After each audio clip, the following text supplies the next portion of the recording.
Hello, everybody.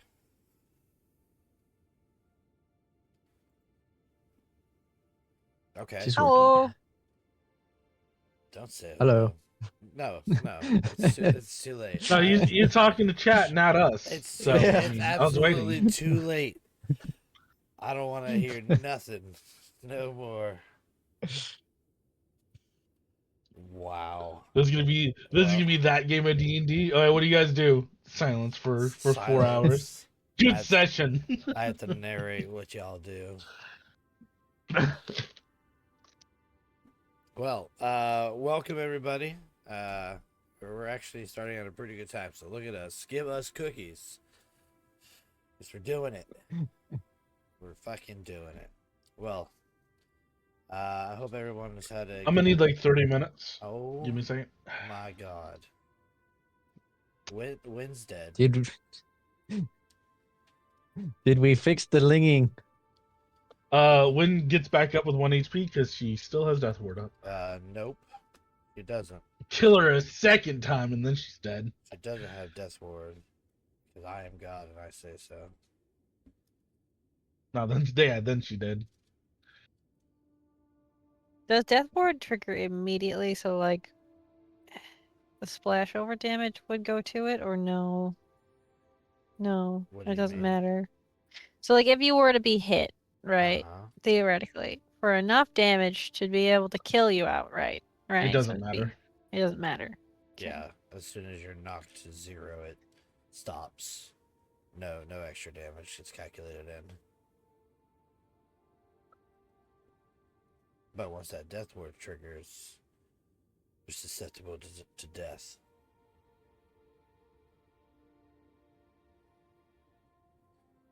Unless you have doubly Death Ward. Which won't exist.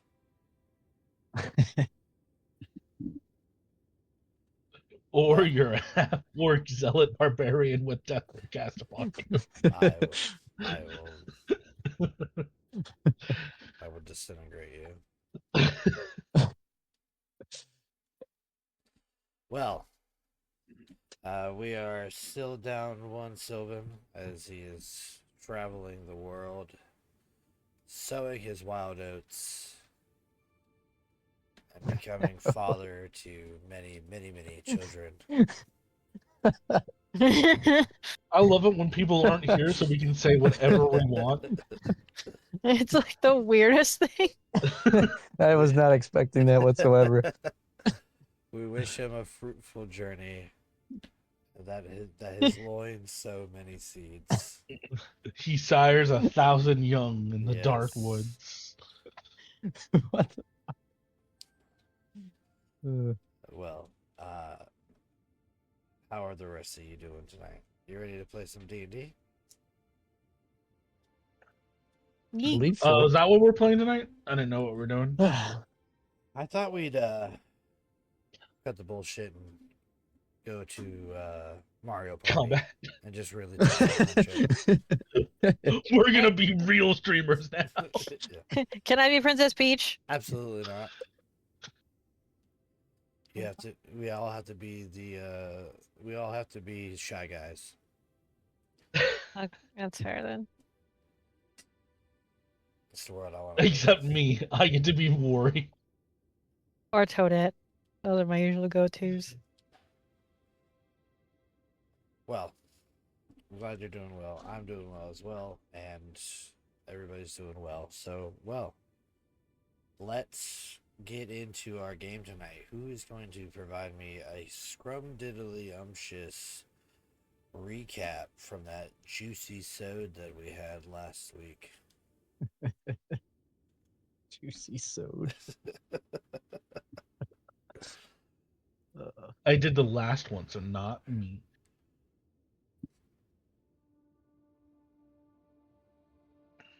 We were falling the entire time. All right. So, after getting encountered by the Dodd Kong, admittedly receiving more trauma, in our already fragile state of mind, we witness Ressig get disintegrated before our very eyes into just a pile of dust and ash.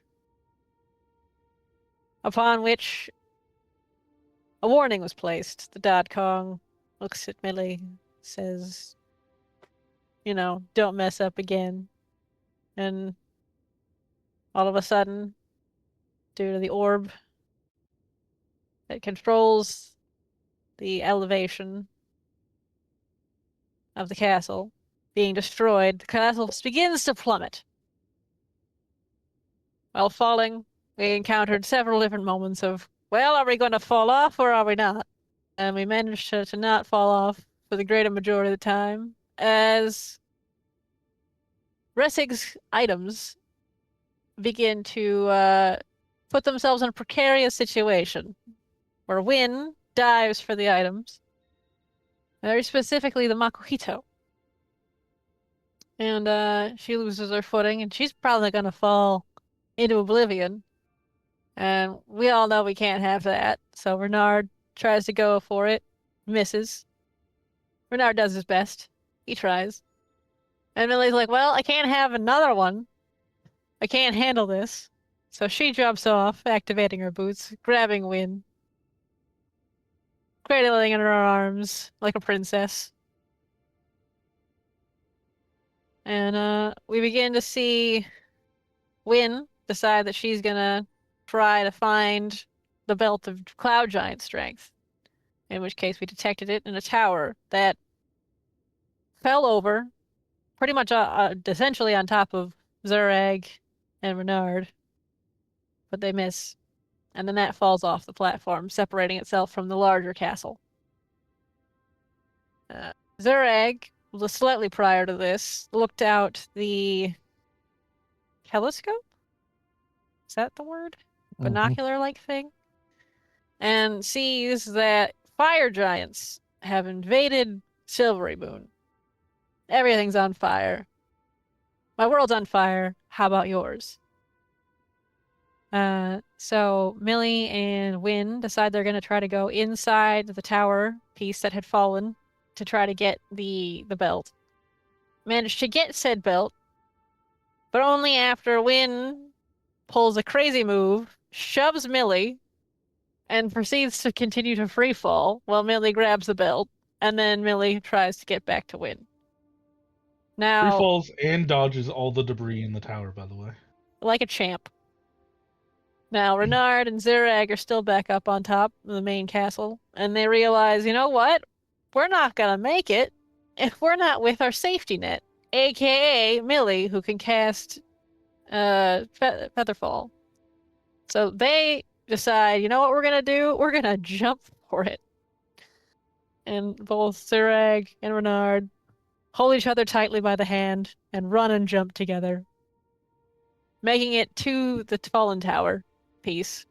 The arms of And- the angel. And then we all proceed to try and get closer and closer together to make sure that we fall together, holding hands. Featherfall is cast, and we land seemingly without issue. However,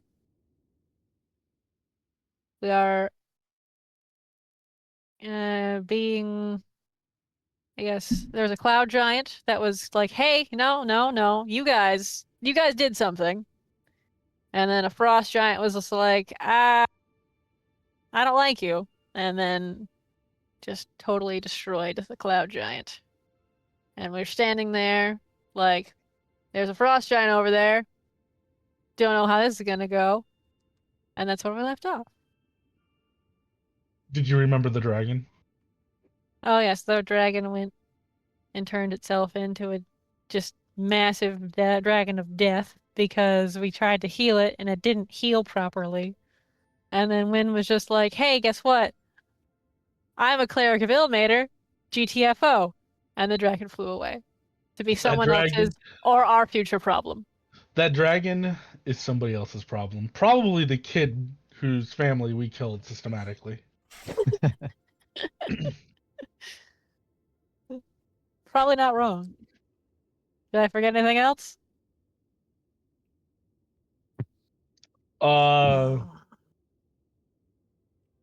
the guard captain and the flying knight had kind of abandoned us, but also fair. I think I yelled at them that Silvery Moon was on fire though, or was being Yeah, attacked. they left. Yeah, but they were also like, you are trying to loot. You guys are fucking crazy, and left. Well, that's a Yeah. valid point. Yeah. No, I mean, I didn't say they were wrong. I just said they left us. He said, quick, check those pockets that are flying away over there. Yeah, because we Oop, did boss. run we ran the countess's pockets and we got her mask. Yep. yep, I'm That currently is- wearing that on my back. All right. Well, thank you very much for that recap. Everybody starts with inspiration.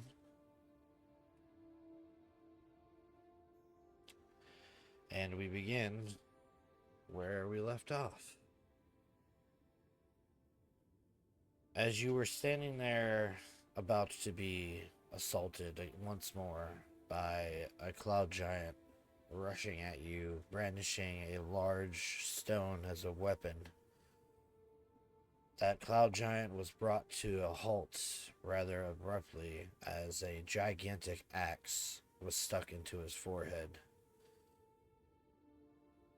He dropped the large stone, dazed for a moment, before going cross-eyed looking at the blade that stuck out of the center of his face, causing blood to splurt out in large gushes before falling backwards into the snow. You turn around to see this giant figure crouched down on one knee, pulling himself out of the snow. As he does so, it looks like a carved relic of an older age beginning to tower above you. You see this colossal silhouette wrapped in wind-torn furs and weather-darkened leathers. Ice clings to the edge of his clothing and crystalline fringe, glittering faintly whenever the wind causes the ice around him to move. His face is broad and weathered and cut from the same brutal stone as seems the mountain is made of around him. A thick beard, white, not with age, but with frost and snow, is permanently affixed to his face, and it falls in heavy braided ropes down his chest. The beard, as he moves, does not move so much as it shifts, swayed by ice, and each breath of wind barely teasing it to life. His skin is pale blue-gray of deep glacial ice, which is crisscrossed with old scars. As he rises to his full height of about 21 feet tall, you see sharp blue cold eyes glowing from underneath the helm that he wears that is made of a white dragon's head or skull. Let me show you guys what you're looking at.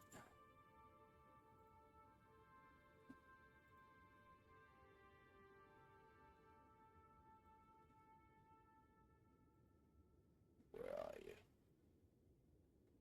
Where are you?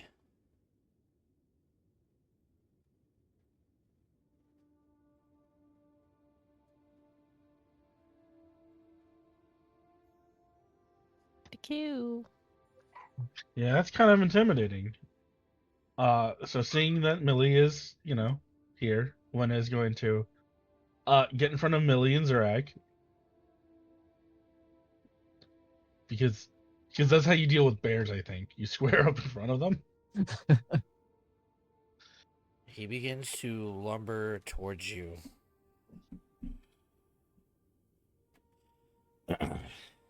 And walks right over you, stepping easily over you as his plodding footsteps cause more snow to drift down around you, almost reburying you from when you just were pulled out from the snow. He walks over to the dead cloud giant and silently removes his axe from its forehead, and then swishes it around in his hands to get a better grip, raises it above his head, and brings it down with a single stroke, and severs the cloud giant's head. He bends down, picks up the head, and attaches it to his belt before turning back to you. This belt of different giant heads at his waist, and a now bloodied axe dripping wet. The blood already thickening in the cold air of this mountainous region that you find yourself in.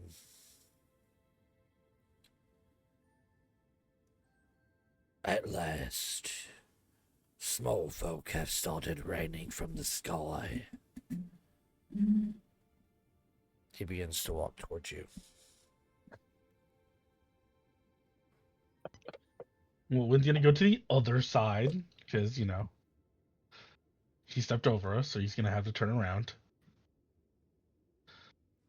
Like the smallest party member is trying to guard like protect us from a giant.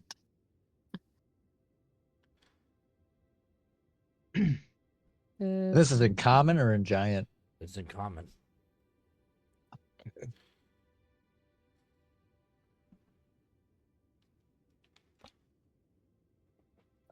Millie will say, was there a prophecy about small folk falling from the sky? You see, he flips the axe head out, and the blood that currently coats it slides off it and splatters onto the snow, dyeing it crimson before he slides the axe back into its resting spot on his back. He regards you for a moment, and then walks back and steps over you once more, and goes back over to where you first saw him emerge and starts digging into the snow. Visitors will grace your mountain with great commotion. Earth from cloud and stone, emergent of rock and snow. Take them to the eye of the All-Father, for on their shoulders lies the weight of his greatest mistake. Many small folk have come to these mountains. Only you came from the sky.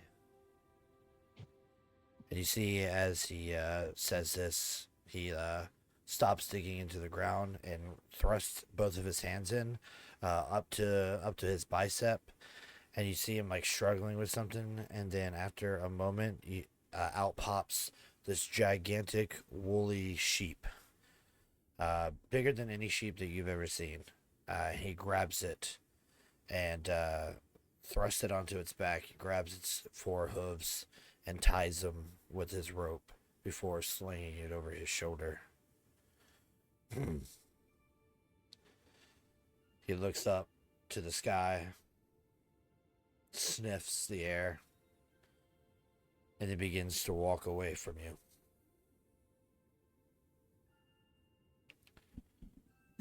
I think we should follow him. Well, he's not trying to kill us. Good, at least. We don't really know where we are. It's cold. We have no clue. We have no clue. And this giant is seemingly friendly and said that he'll lead the small folk. Quite frankly, I feel like that's the best way to go. We don't have any bearing.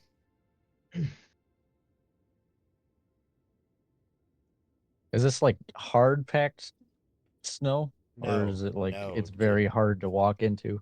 it's very hard to walk in. Like if you start to follow him, you see like he's just kind of trudging through it, and you could try to follow his path, but like it's every like small little shake causes snow to fall around you, so it's very, very difficult terrain. Mm.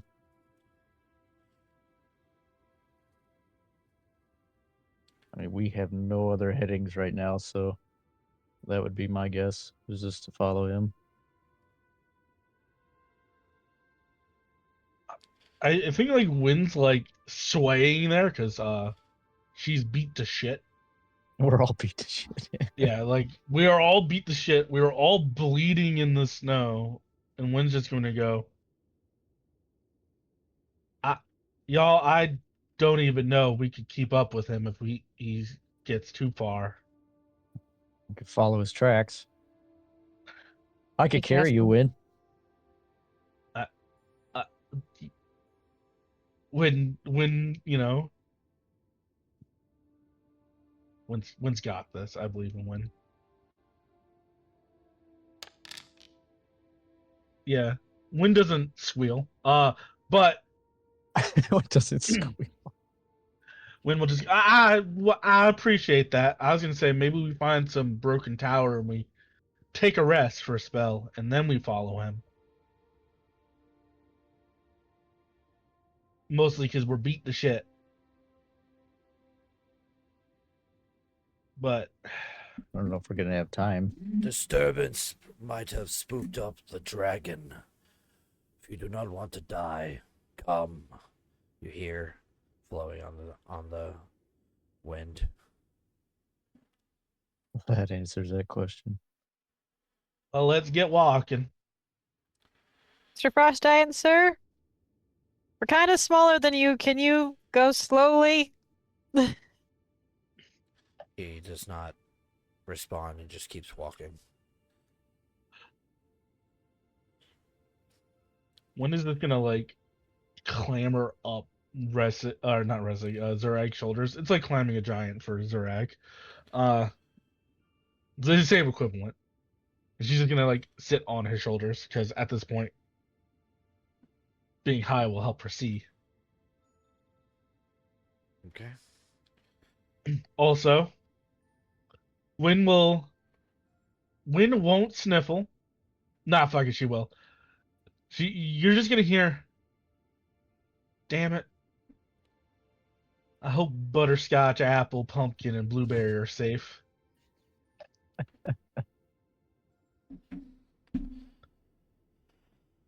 All right. As you guys are following this frost giant,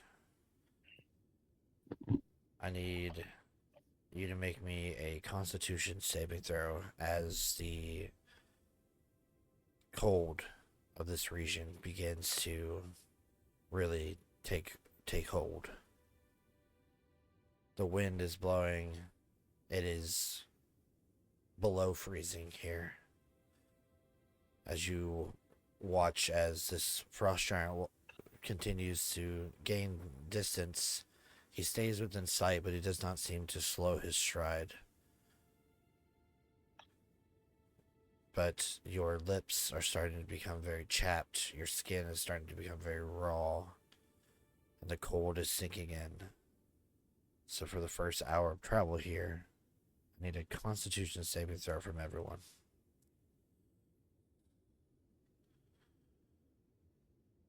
Shadow, if you wouldn't mind rolling, Ooh, Got you. rolling Renard, 10. that'd be great. 10, 11. 11. 26 for Millie, 24 for Renard. Okay. I think he rolls at disadvantage, sadly. No, Is he that's tired no. still? It's Okay. checks as the first level. So, Zurag and Win, you both fail. The cold bites at you for 4 points of cold damage. As it Wynn Got some falls holes in my unconscious. pants. I'm just kidding. as it begins to gradually sap away at your vigor.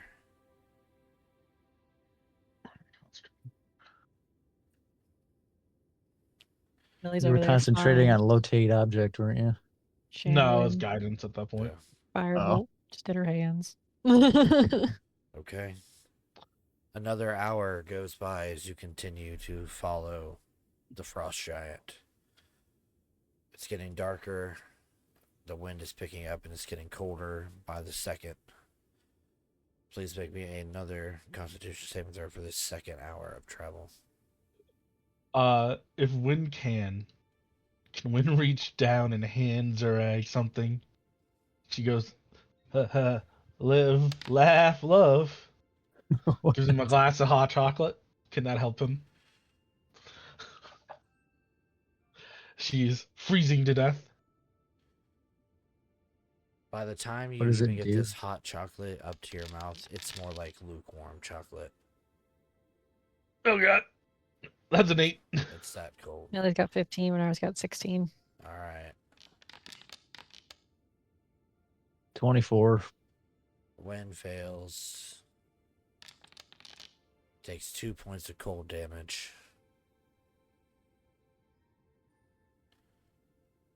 Yet, you continue to travel, pushing forward. You can see this frost giant just on the edge of your vision as the wind begins to become more and more strong and cold, as it seems to be that you're moving through a bit of a valley here. So the wind is just funneling through this area. Go ahead and give me another Constitution saving throw for the 3rd hour of travel.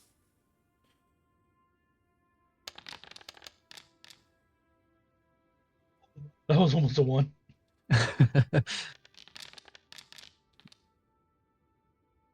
Down. 12. Renard.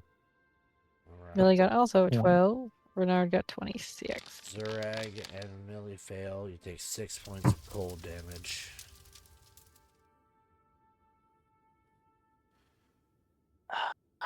These holes in my pants really suck. After about 3 hours of travel, as you come close to your 4th hour of travel, you see a cave opening in the distance. The frost giant has already disappeared inside, as you have been kind of trailing behind. As you get closer, you can see that there is a large fabric rectangle covering the opening of this cave, and you can hear the crackling of a fire from inside, and you can see its dim light dancing along the inside of this cave just past this barricade. Before you reach it, I need a final Constitution saving throw.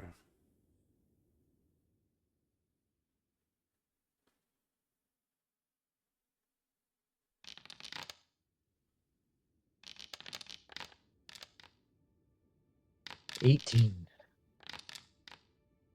24 for Millie, 12 for Renard. Oh no, Chuck. What was Why did that? it roll with advantage? It You didn't. roll You a rolled your 1. 1 first. Oh, thank goodness. Renard takes 4 points of cold damage as you finally approach this cave. You push past this curtain, which you notice to be like a large animal pelt that is just tied to the front to kind of block some of the wind and snow from filling up this cave mouth. You enter in, and it is just a rudimentary camp. You see a giant-sized bedroll placed in the back of the cave mouth, in the deepest part of the cave. There is a small fire in giant size, so almost like bonfire for you guys. And there is a makeshift wooden pen that has 2 of these woolly mountain sheep in it. As you enter in, you see the giant walk over to this pen, plops down the sheep that he was carrying, and unlooses its restraints, and the sheep bleats as it struggles to get to its feet before eventually doing so, and then just nonchalantly beginning to chew on some hay that lines the bottom of its pen. Oh, so this is a pet and not a kill? The giant takes his axe off of his back and leans it against one of the walls before tending to the fire and stirring up some of the coals and tossing on some bits of wood.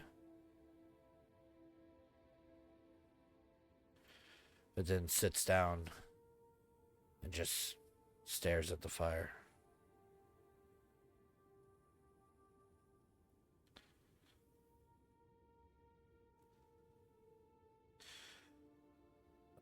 What do you do? Is there any source of heat in this place? The fire. Fire. When is not for you, not Yeah. anymore. For everybody else, there's a fire. For you, nothing.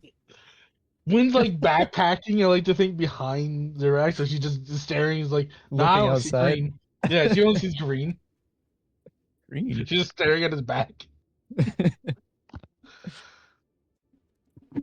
Uh, I imagine Win is just gonna be like trying to steer the Zurag mech towards the fire as fast as she can. Zureg is gonna call out. Thank you for saving us back there.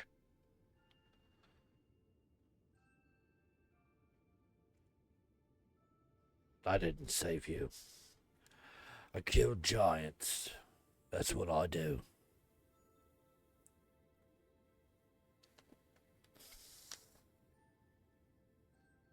Uh, out of character.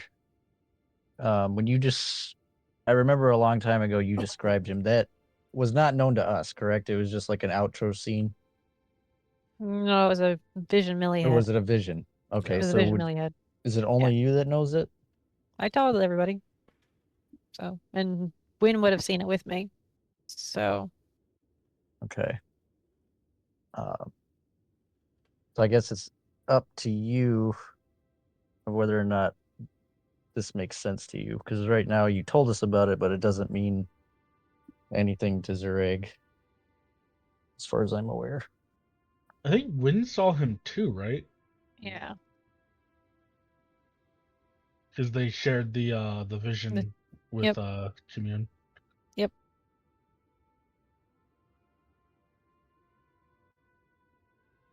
Pardon, sir.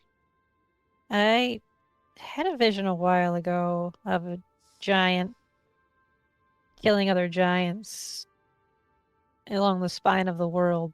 Is that where we are? He nods affirmatively, taking out a strip of jerky from his pouch, chomping on it. I presume that giant is you. Let me introduce myself. I am Millie Alexo. This is Renard the Devout, Win Sweet Tart, and Zurag Sunhammer. We're from a bit more south. We actually, the last we were on the ground, we're in Silvery Moon. So we're not very familiar with this area. You're a long way away from Silvery Moon.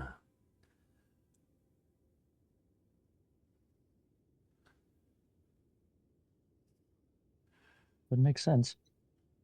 Like, how long were we in the air for?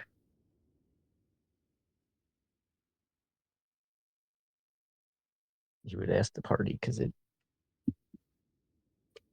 time meant nothing up there.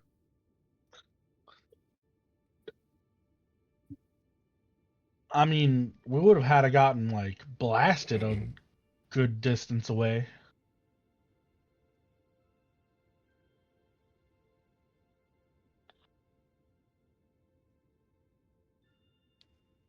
But we had no way of knowing if once we got up there they weren't moving, correct?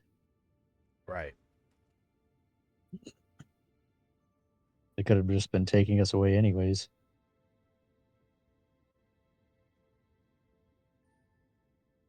Well, We could still see Silvery Moon as it was being attacked by fire giants. Through the telescope, yes, but that was a long ways away.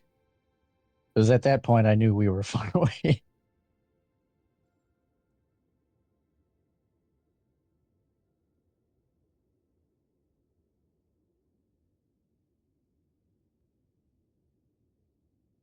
Regardless, we're here now. What do we do?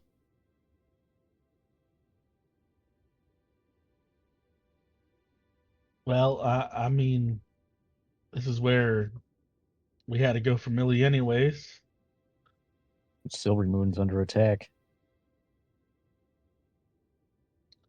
I I know, but I don't even think we can get back there right away. Also, I imagine this big fella wants to get, done with his task.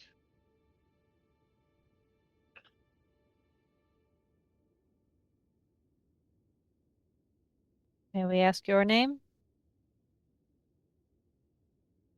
I have been called many things, but Harshnag the Grim is what those who have come to fear me by.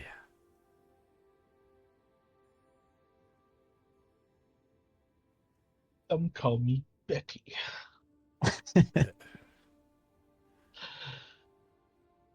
And my task is the same as yours. Get to the Eye of the Allfather. That's where I've been told to bring you. If you insist on going elsewhere, then I'll have to assume that you're not the ones that the voice spoke of. And I'll have to kill you for wasting my time.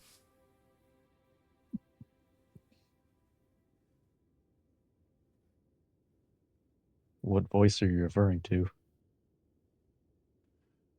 Or the voice of the world. The mountain. She spoke to me time ago. Told me a small folk carrying great deeds upon their shoulders, showing up in my mountain. Said you would fall from the sky, like you did. So I aim to bring you to it, so you can speak to the mountain itself.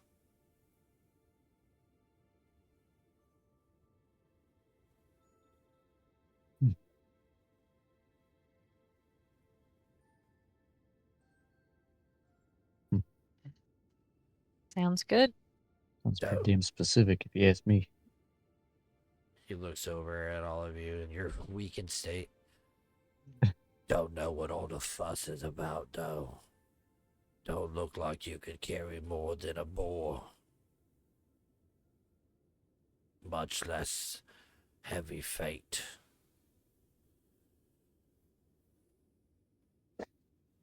We've killed a few giants in our time. Huh. Those Tell me your tales of battle with giants. Millie will like kind of like nudge, like elbow, like like egg 'em on, Zereg, and then nod. Well, I've got the hill giant's belt right here, and he'll hoist up his shirt a little bit. Ah, look at that. That's cute. Little bit Hill less one. giants.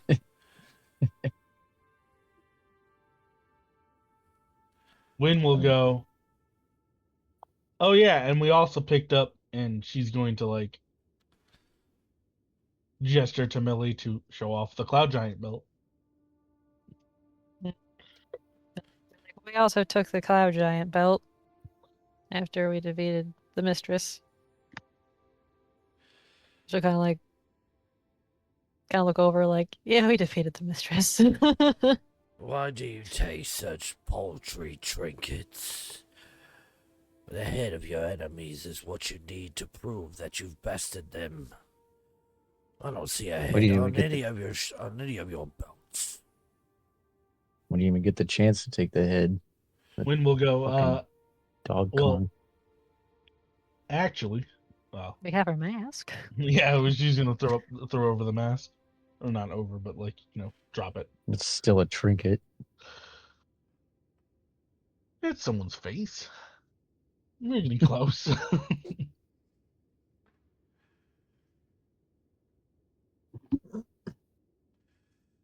Well, hill giants and cloud giants. Not very impressive.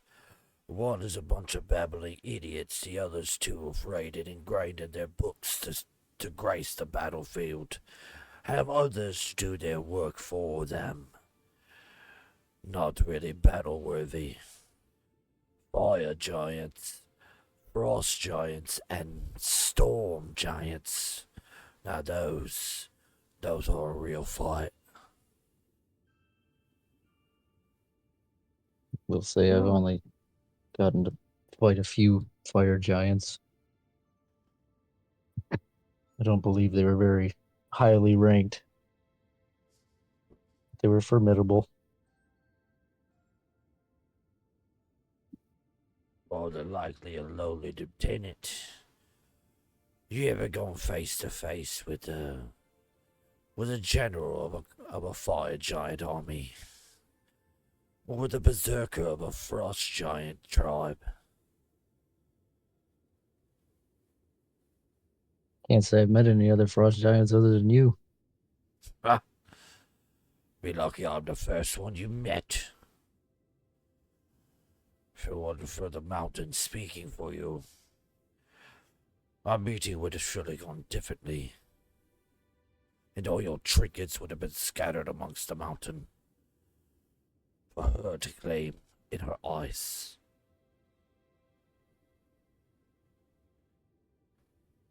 Do not doubt that.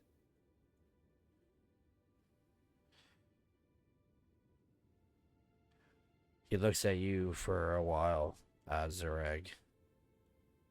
There's been quite a few like you running amongst these slopes. What business do you lot have in my mountain?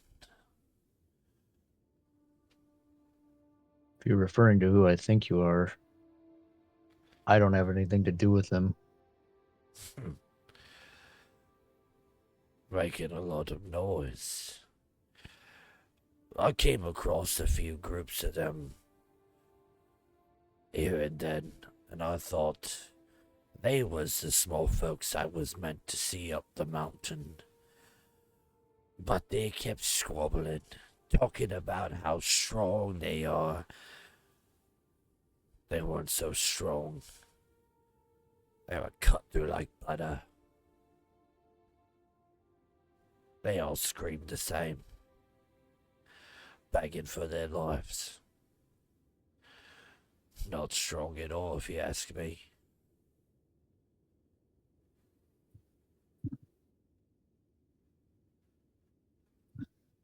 Well, that's comforting. Give me an insight Wow. check there, Zarek. I mean, it's gonna be crap, but I believe everything that he's saying. No worries. Oh wow, 17. So he's looking at you. You're half orc, but also Uthgard. So you dress like an Uthgard warrior. You know, you carry yourself like an Uthgard warrior, but you also look kind of like an orc. And the way he's speaking, you kind of get like the feeling like he's like referring to both. Okay. So it's in Zereg's mind, he's like, either he's saying my people are weak or he's saying the orcs are weak, or both. Mm-hmm. So it's either it's a little condescending to him, I guess. But he knows this guy is, like seasoned warrior, obviously. There's probably not many things up here that could go toe to toe with him. Yeah, like you see, like the fire kind of pops a bit and catches your attention, and then like you see a glint of metal as the fire reflects off of that axe that he has leaned up against the wall, and just the blade just looks like it could easily slice through a number of humans, humanoid creatures with one fell swoop. Mm-hmm.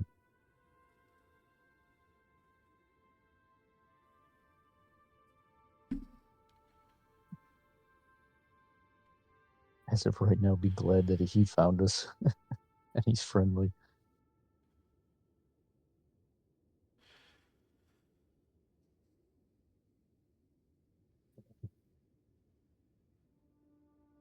If your plan is to just kill giants, how long have you been doing this?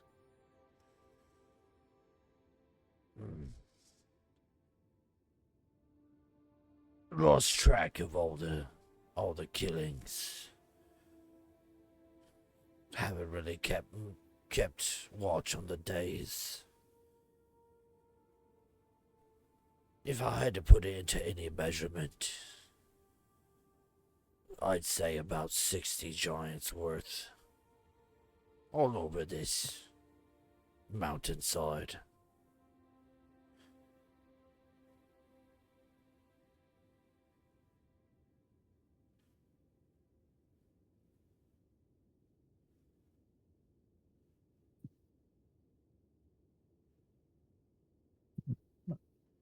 Would you say there's all species of giants then, or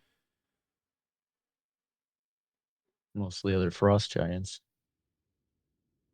Mostly frost giants. Plenty of stone and fire.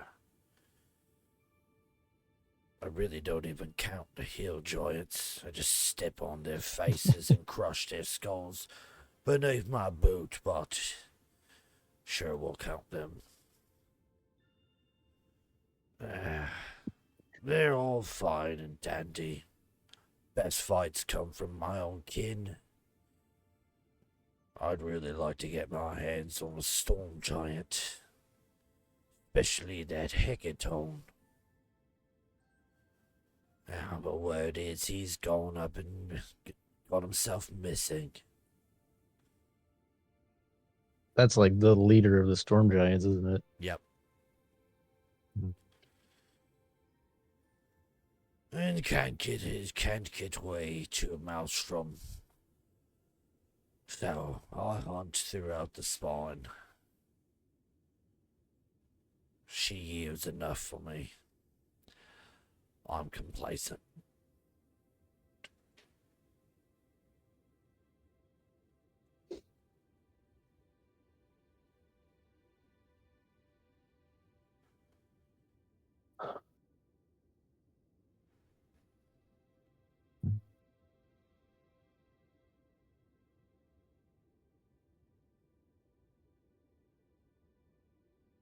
Uh, I guess I would ask him if there's any, trying to say, like points of interest around here that we could actually use to identify where the hell we are in the mountains, or all we saw when we were coming here, I'm guessing, was just rock and snow.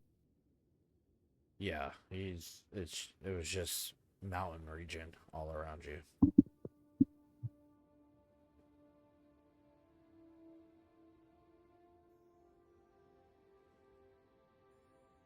All he'll say to that is, "We have traveled to the west, to the valley of Kedron. From there, we head north up that pass. At the peak, we'll find the eye."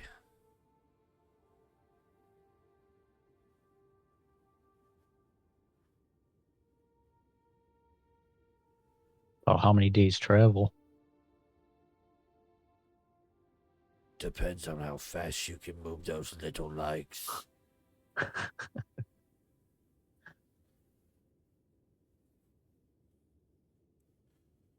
least Millie can fly.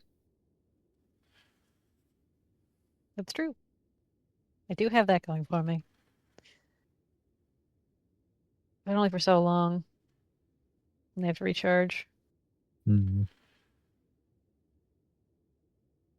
You don't have wings. Not that I'm aware of. Then how can you Oh, that's what fly? he's confused. Millie will activate her boots and then kind of hover a little bit above the ground. As your whistling boots go off, he like lunges to like grab you and put you back on the ground. Don't do that again. Okay. You'll let many predators. And if you're not ready to fight them, then I suggest you be quiet. Well, I'm not very quiet anyway, and Millie will take a single step forward. I think I might have to cut your legs off. It's just the boots. Then definitely have to cut your legs off. He reaches for the axe. No, I'm good.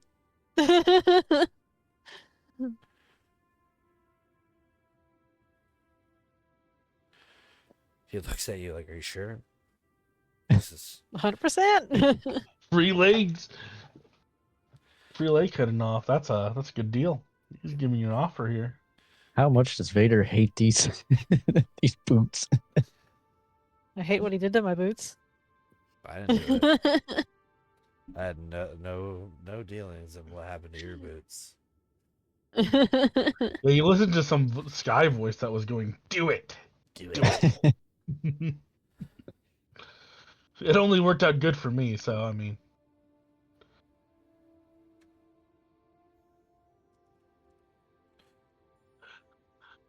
I think Win has like been like, you know, not quite laying down, but she is close to the fire and just like defrosting. Because she may have hit the point where she was 2 failed saves away from dying. Yeah, and even standing as close as you can get to this fire, it is taking a long time for you to warm up. She'll finally kind of like not snap, but she'll go, Mr. Big Guy, I'm gonna use a trinket. Just don't freak out. And this is like a giant sized cave, right? Yeah, it's a bit cramped for him, but for you guys, yeah, it's pretty spacious. Which means we could fit a bakery in it.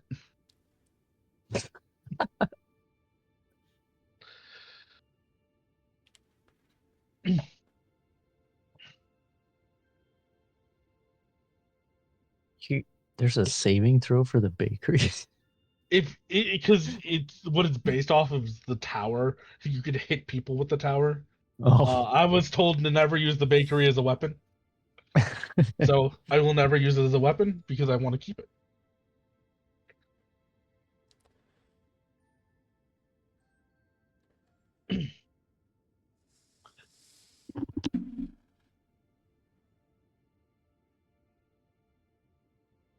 But yeah, Win is gonna drop the bakery, and like she has like her like bedroll blanket like shoved around her shoulders, and there's just gonna be like the most pathetic shuffling creature as she just shuffles into the bakery, lights all the ovens, and then lays down in the middle of the room.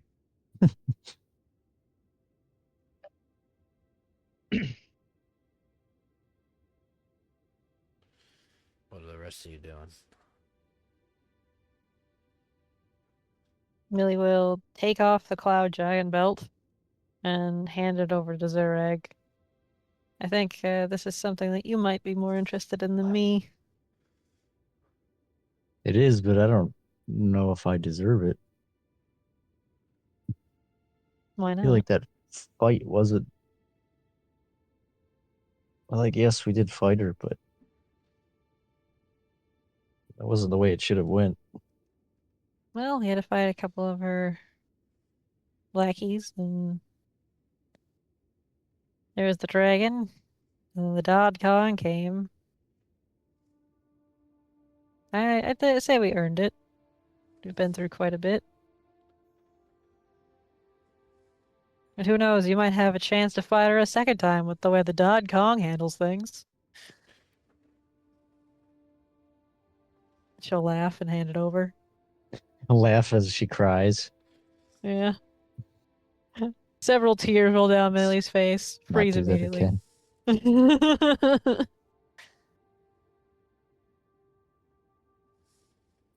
But he would take it. He is. Zareg would probably take it and then go sit by the fire. If he'd probably eventually tell Harshnag the entire story of fighting Guh, even though he probably doesn't care.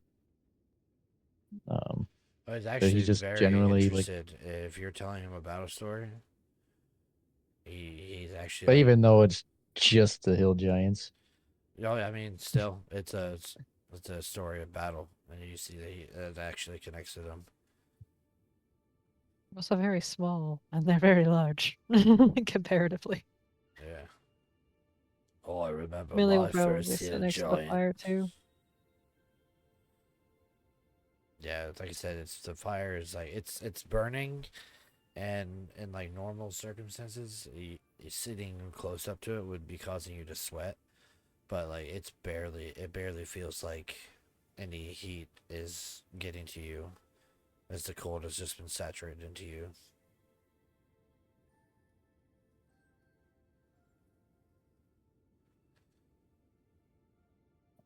but yeah, he's just gonna basically kind of like just enjoy his company because this is like the first like warrior like this that he's been able to talk to. If he's happy just sharing stories, he'd probably just do that for a little bit. It would take his mind off of what just happened, especially if none of us are going to talk about it tonight.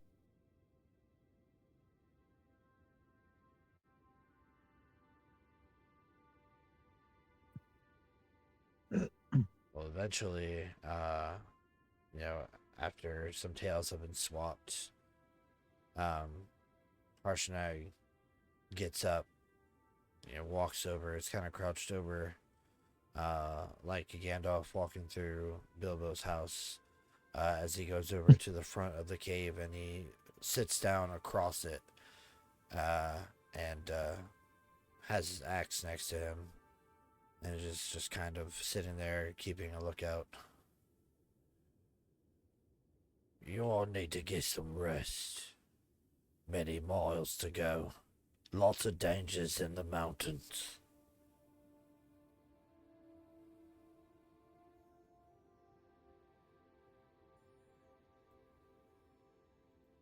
He knows better than all of us.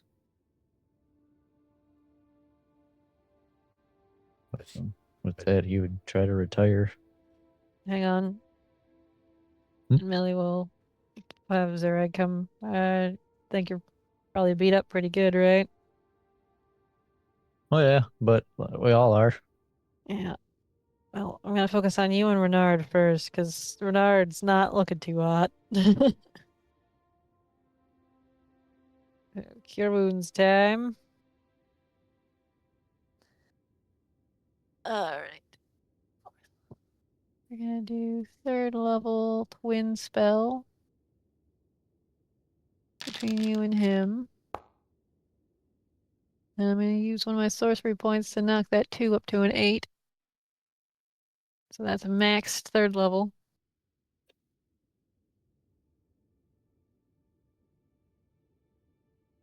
Holy shit. So that's 28?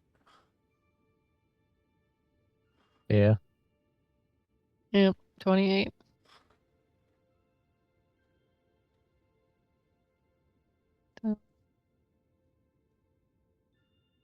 was a good And roll. thank you. I only had to use 1 point for it, which was nice. And then I'll do it once more. Also at the 3rd level.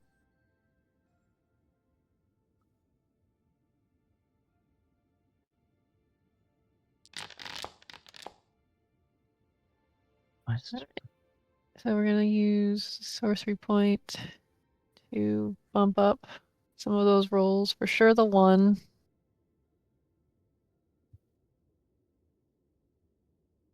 Let me just math real quick.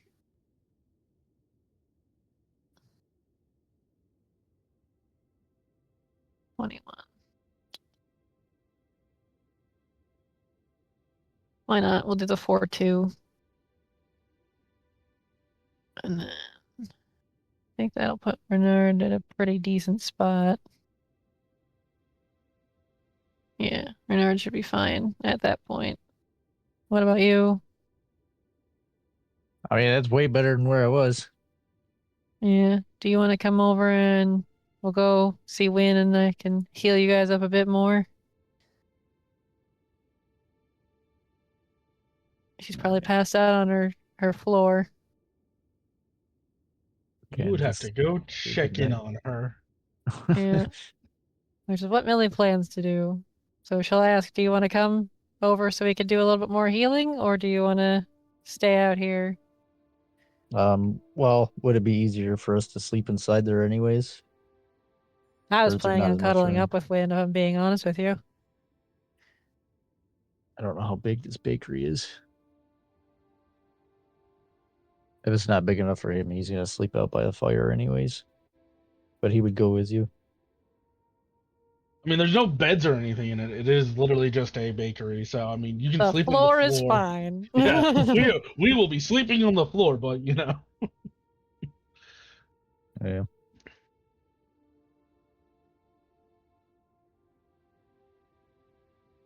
Alright. So Millie will check in on Win. Is she falling asleep? If you go in and check on Win, let's see. I'm gonna do this roll. Win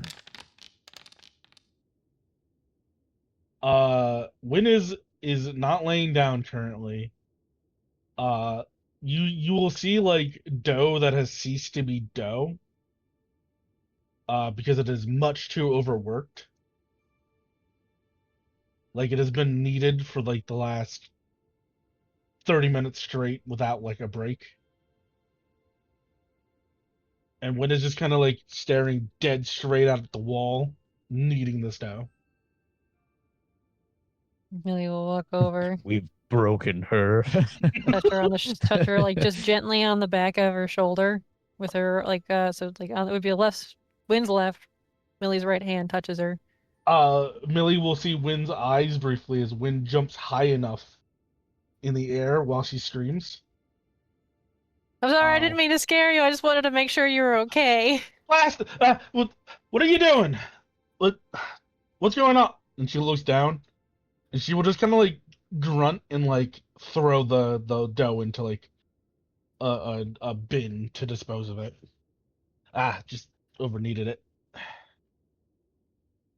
And she will grab some flour, throw it on the workspace, and start to like make a new batch of dough.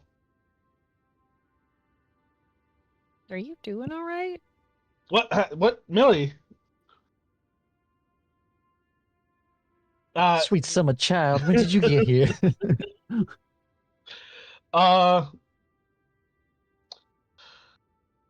Here we go. Go ahead and make a insight check if you don't mind.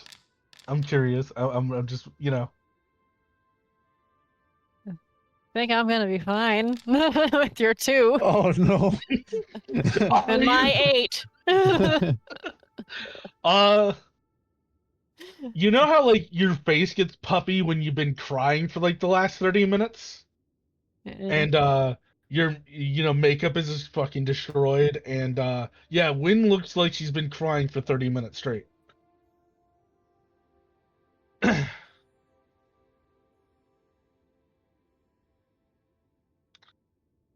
But it's just like, I've been Uh, trying to hold it back myself, but you're crying, so I can't not. And Millie's just gonna start bawling and then get down and hug Win. I imagine when we I'm sorry, dear. Just and she'll start patting Millie on the back. There's just not white handprints from all the flour.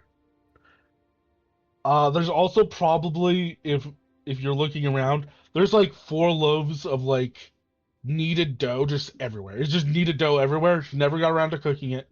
She started the process, over kneaded the shit out of it, and just left it over and over again. As one goes, well, why are you crying? We can fix dressing. That's what we call cope.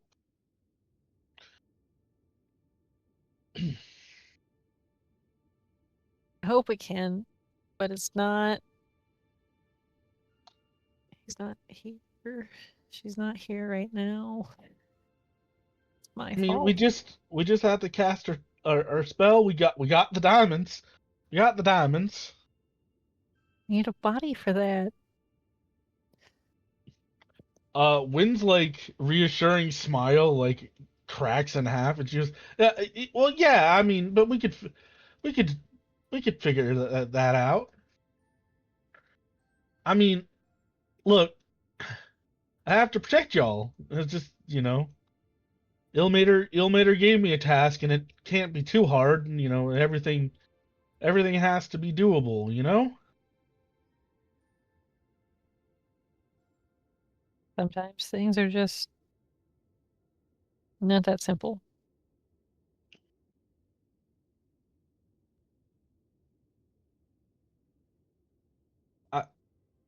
I mean, and Wynn just kind of like just plops down. She just falls to her knees. There is no strength left in her body. Stop running away from me, character sheet.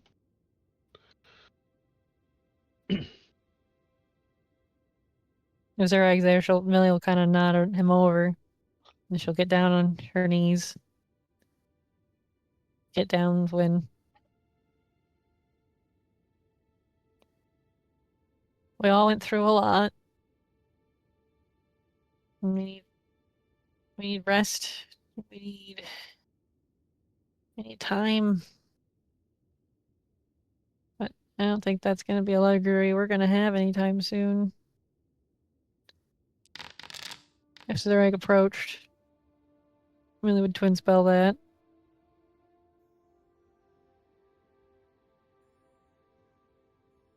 The warming embrace of the group hug. In the group hug, we are healed.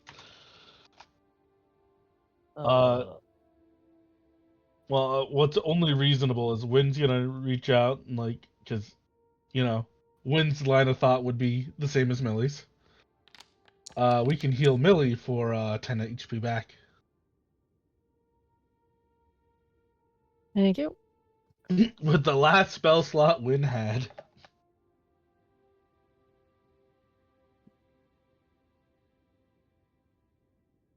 Millie's probably gonna use another 2 cure wounds. But they're gonna be low levels. Wynn is just gonna go.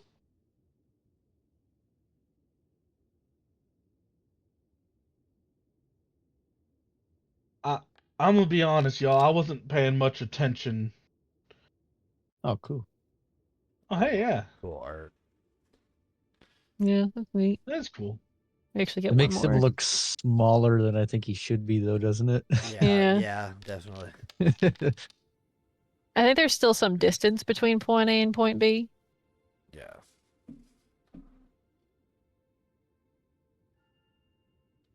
I'm gonna take one of these. So the other 2 you can have. So I'll take the 5.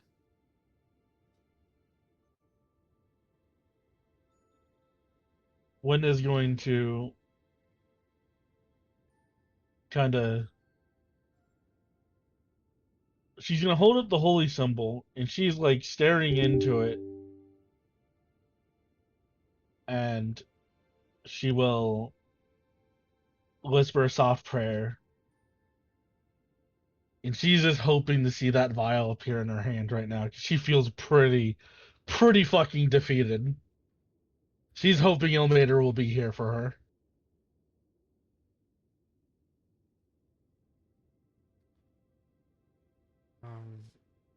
Do you have any channel divinity uses left?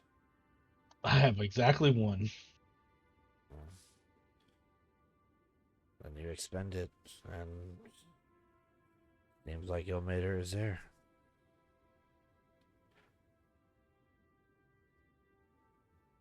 I think Wynn is just gonna go, like, kind of looking at the vial. She'll go, and then she's just probably gonna start crying on it as she just starts telling the vial, which is her link to Ilmater at this point. Uh, I'm sorry, I let you down.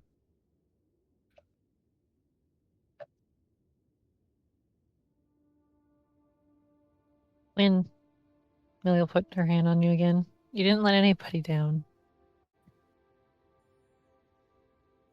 It's not your fault.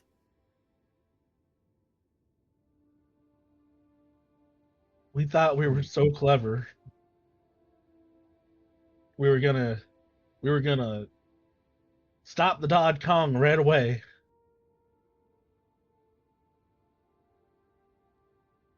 Everybody always thinks they're clever at first. I mean, it was worth a shot.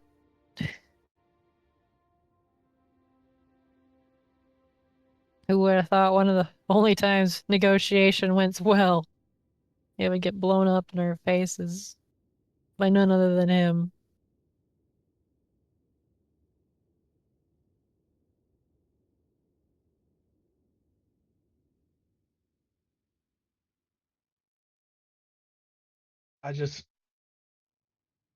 I thought maybe with that time, the good guys were gonna win. So did I.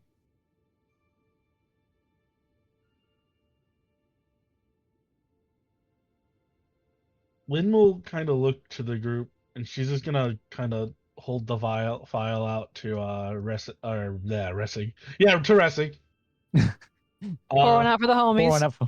She pours one out for the homies. No, she'll hold it up and kind of look to Zurag. And I actually imagine, even with my Freudian slip there, she does look to okay, Zurag's been healed, I've been healed, Millie's been healed. Let's make sure Ressig gets healed. And then she stops herself again. Mm-hmm. And she'll kind of look back to Zurag and go, do you and Renard need any extra topping off? We No, should be good. still I got both look him. like shit. She is But, going to offer the guys, vial to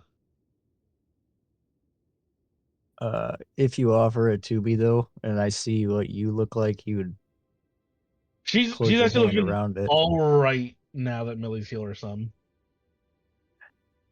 It's not looking terrible.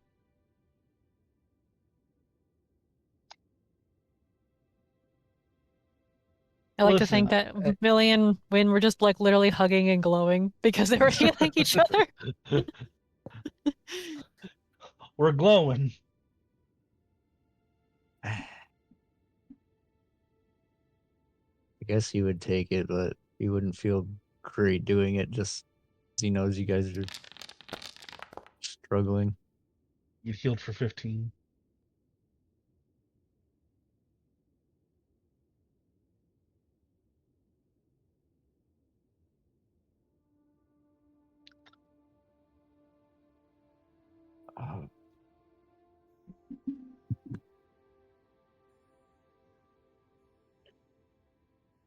Well, y'all, I mean, at least I got the ovens going in this place.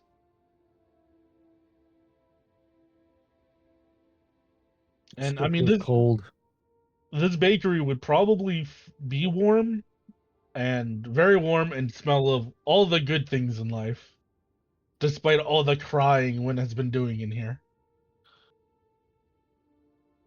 Even with all the ovens on and the warmthness of this place, you can still feel the bitter cold. seeping in from the outside.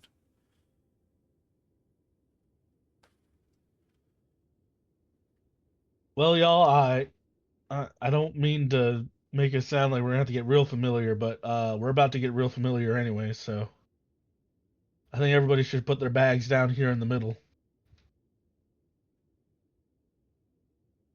Honestly, that was my plan from the get-go. Hmm.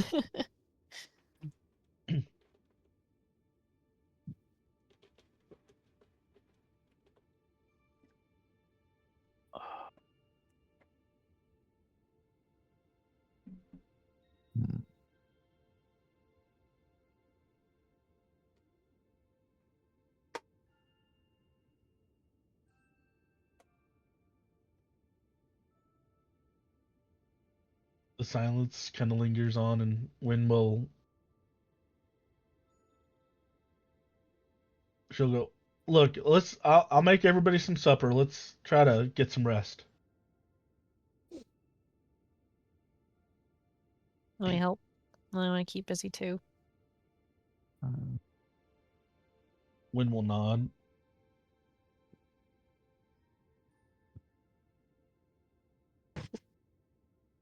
I think if Millie gave Zureg that other belt, he's going to take the belt off of his pants. His pants will fall off, but he's going to hand it to Win and say, maybe this will give you the strength to carry on. Win will go. Oh, what are you handing me? What? And she just like is staring. I'm gonna say that's either a Constitution or a Wisdom saving throw from Win. I had to do something. Chat wanted Win to get beefcake. Win turns, is head level, and just faints. Huh. Really will bend over and just kind of. Millie's hands are probably cold. She'll like put him on Win's face. Win will like eyes will snap open, and she'll just go ah. I saw something before I. Did I faint it? What the heck? What the heck happened? She's just looking around. Then she looks up again. Faints again. Put the other belt on, please. And Millie will put her hands on Win again. And we'll go, Zurag, put that thing away. It's as big as my torso.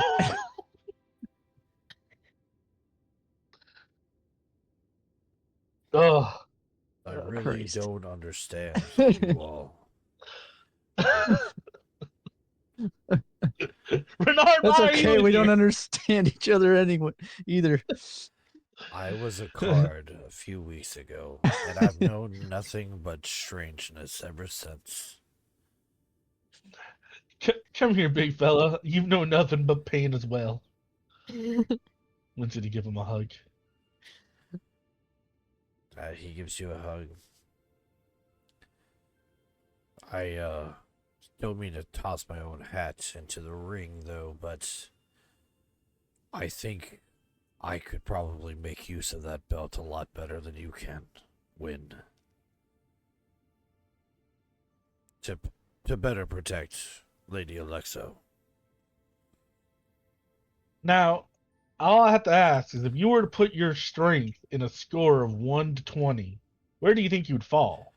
I would say that belt... 17. Yes, that belt would give me a significant numerical boost if I were to put it into terms of numbers. So it would take you from like an 18 to, I don't know, a theoretical 21. No, 17 to a theoretical 21. Yes, Lady Alexa knows Yeah, me. Math. I'm gonna leave that entirely up to Chug. plus 2 for him, but it's like +3 for win. She's not a card. She's a real person. But she'll look over. And I guess this is like a Vader question. Does he seem like just? Well, I mean, obviously, he is very devoted.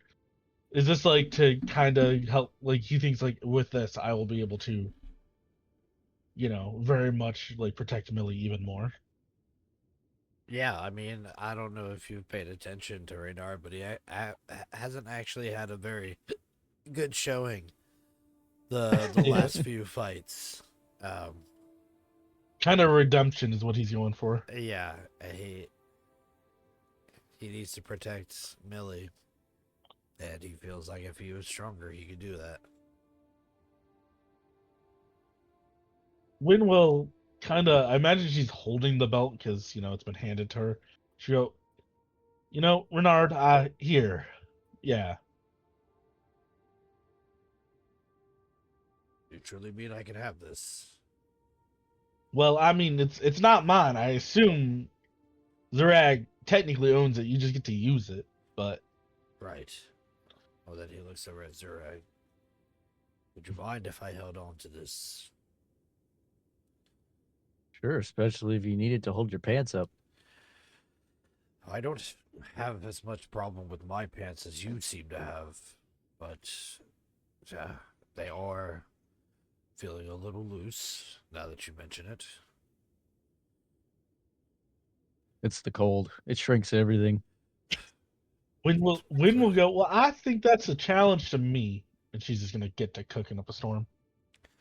I could use a Belt shouldn't bulk be loose near period. her. I've been on a cut for quite some time. I think it's time to bulk back up, especially if we're going to be traveling through the snow. Oh man. Fuck my life. Win is going through it. But I imagine like when she's about to mess something up, she accidentally like bumps a counter and like a pinch of salt falls from like one of the top shelves into the meal. Halfling luck style. Yeah. What do you make for everybody? Well, seeing as Wynn's Bakery, I didn't want to. I think it's only stocked with like flour and stuff to make only bread meals. So it's like it's bread pudding with a bread side, with a jam tart. So sweet. Everything. Everything is it's bread or bread adjacent, And you still have including when she busts out the real trick of the tonight. Don't fail me. She will bust out the mead. We're gonna make alcohol. Oh come on. You feel a resounding thud up against the wall of your bakery. And it looks like part of the wall has been like dented in. Why? And you look outside to see a giant snowball has been whipped at the bakery, and Harshnag is just staring there with his like ferocious eyes. That scent is going to be traveling along the wind. Are you trying to bring every predator within a 20-mile radius here to our position? Goes full on tactical. I mean, what are you gonna eat? Are you gonna eat anything? Aren't you gonna be cooking? You see, he pulls out a piece of jerky. It just tears into it. Got this. It's fine. That jerky's probably the size of us. Wynn is going to scramble back in, and then like, if she can, she's gonna whip up the largest like loaf of bread she can. Okay. And then she's gonna come out with like a loaf of bread the size of Zurag. It is Which is actually the still a sculpture of giant. Zarag Yeah, with it's toasted still just a buns. crouton to him, I think. But you know, He grabs it. Well, he said 22 feet tall or something. Yeah, he's almost 20, 22 oh, feet so tall. it's like a slice of bread to him. Yeah. Yeah, he's not that big. Yeah, I mean, that's pretty fucking big comparatively. Yeah, Well, yeah, Yeah. but an entire loaf of bread that she's making, if it's the size of me, is not a crouton to him because I should Yeah, be definitely not a over 6 crouton. foot. No, it's definitely like a loaf, and he looks at it like he's holding it. He's like, and he puts it into his pack.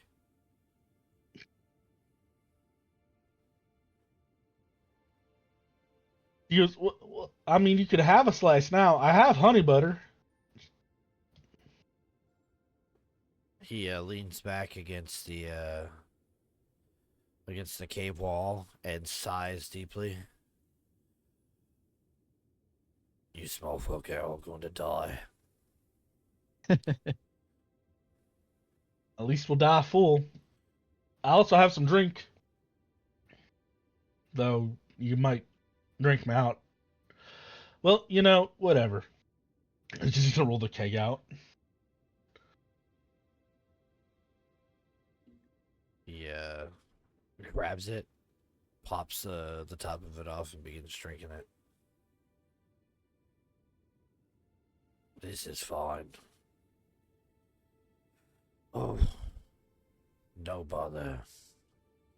If we're attacked by winter wolves, well, I'll just feed you all to them. Thanks for the drink and the bread. We leave we leave at first light. Well, then I reckon we better get to sleep. Or you We can won't stay come up in. making all the smells Right. that you keep doing. You know, invite the gnolls too. Maybe even some memorizes.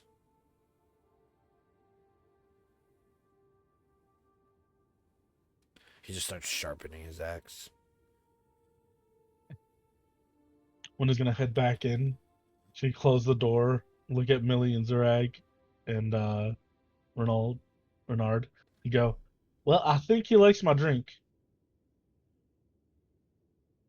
Also, he says we're gonna get murdered if I keep cooking. So, you know, you win some, you lose some. Probably should shut it down for the night then. And Millie will unroll her sleeping pack onto the floor.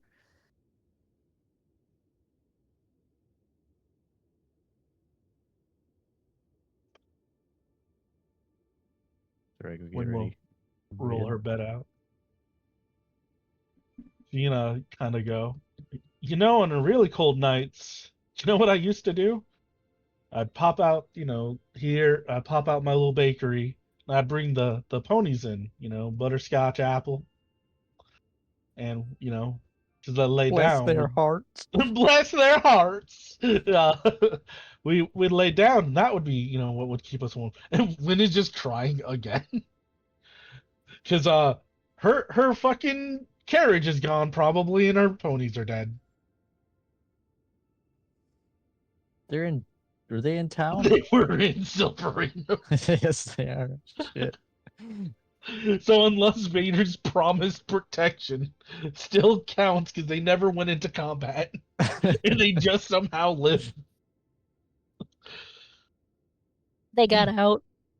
A giant goes to attack them and goes, "Wait, God says I can't smite you. You haven't been in fights." It just goes to strike and just hits some invisible force. The horse is just sitting there chewing on oats. Like, the hell's this guy's problem? You what, mate? Yeah, you fucking what, mate? Do I look blue to you? Only blueies can die. Them's the rules.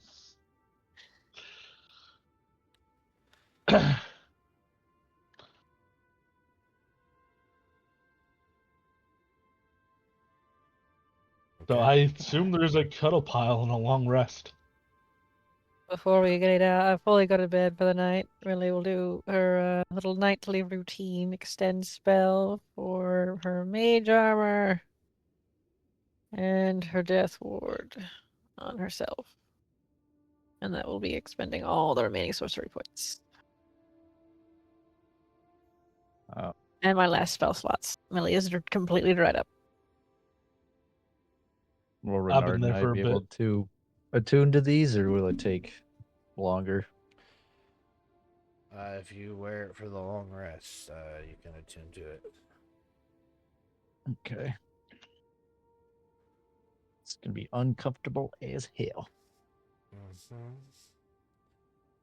So, y'all Durag just cuddles it like a stuffed animal. you turn in for the night. Yep. Okay. Eventually, you all fall asleep. Zurag, we see you laid out, your eyes closed. We watch as your brow furrows a bit as you toss and murmur in your sleep. We zoom in into your face and then behind your eyelids where we see just darkness for a moment, but then we begin to hear the sounds of drums beating. As you dream of a celebration.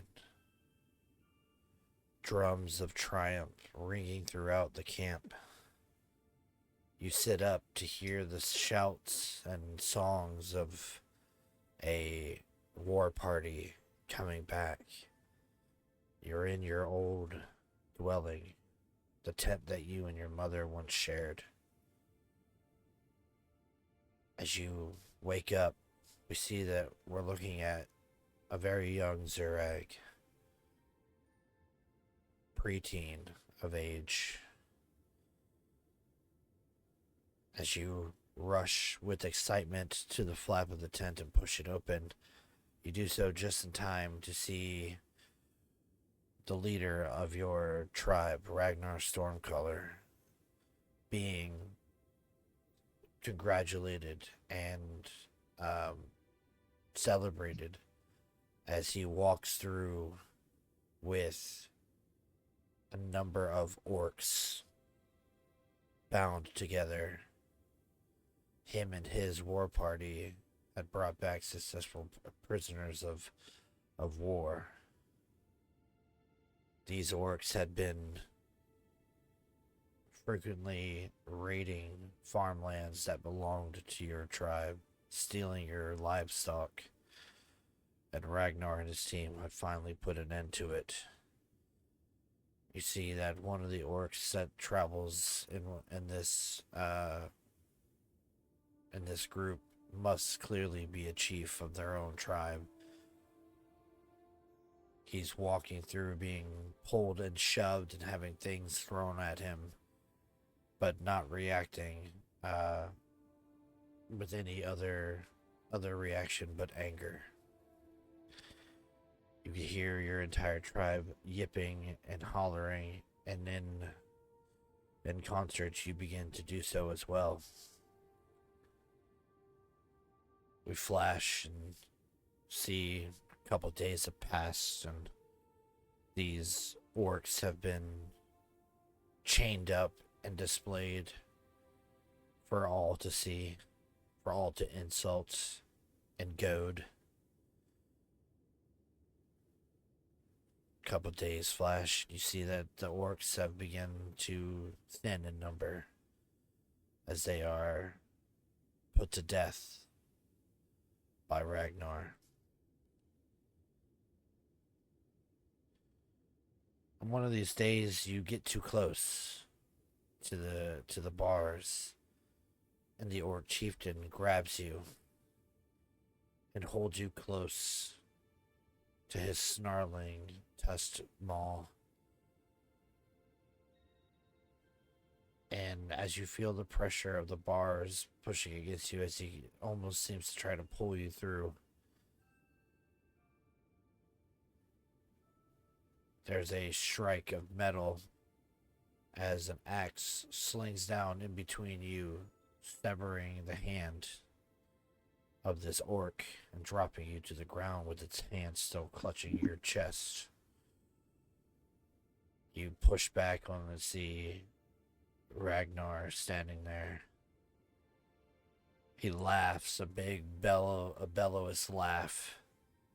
His full stomach from the feasting that had taken place over the past week, still full and bulbous, but still showing all of his muscle. He looks at you.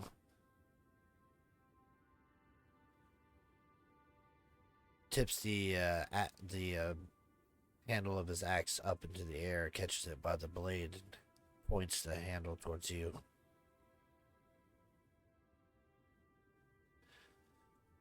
Seems this one wants to challenge you. Are you strong enough to face him?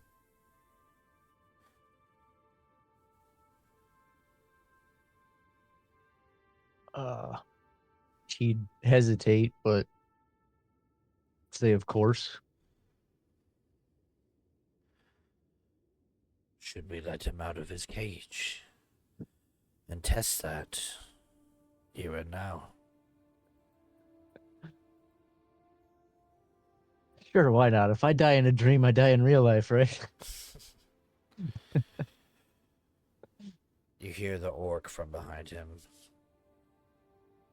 You would not sully my name. We're having me fight a pup. Ragnar turns around. Pup still has fangs. The orc, holding his severed, where his severed hand is, throws blood up in Ragnar's face. No, I want to face you. You and you alone. I invoke the right to Mak'gora. There's a sudden change in Ragnar's jovial mood to that of seriousness.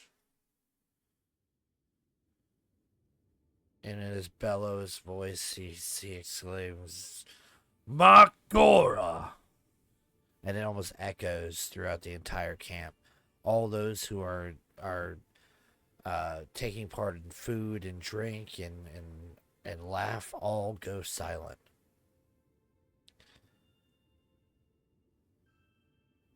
Ragnar stands back up, full to his full height, no longer looking like he has been engorging himself on food for many days. All business, looking down at this orc. Accepted.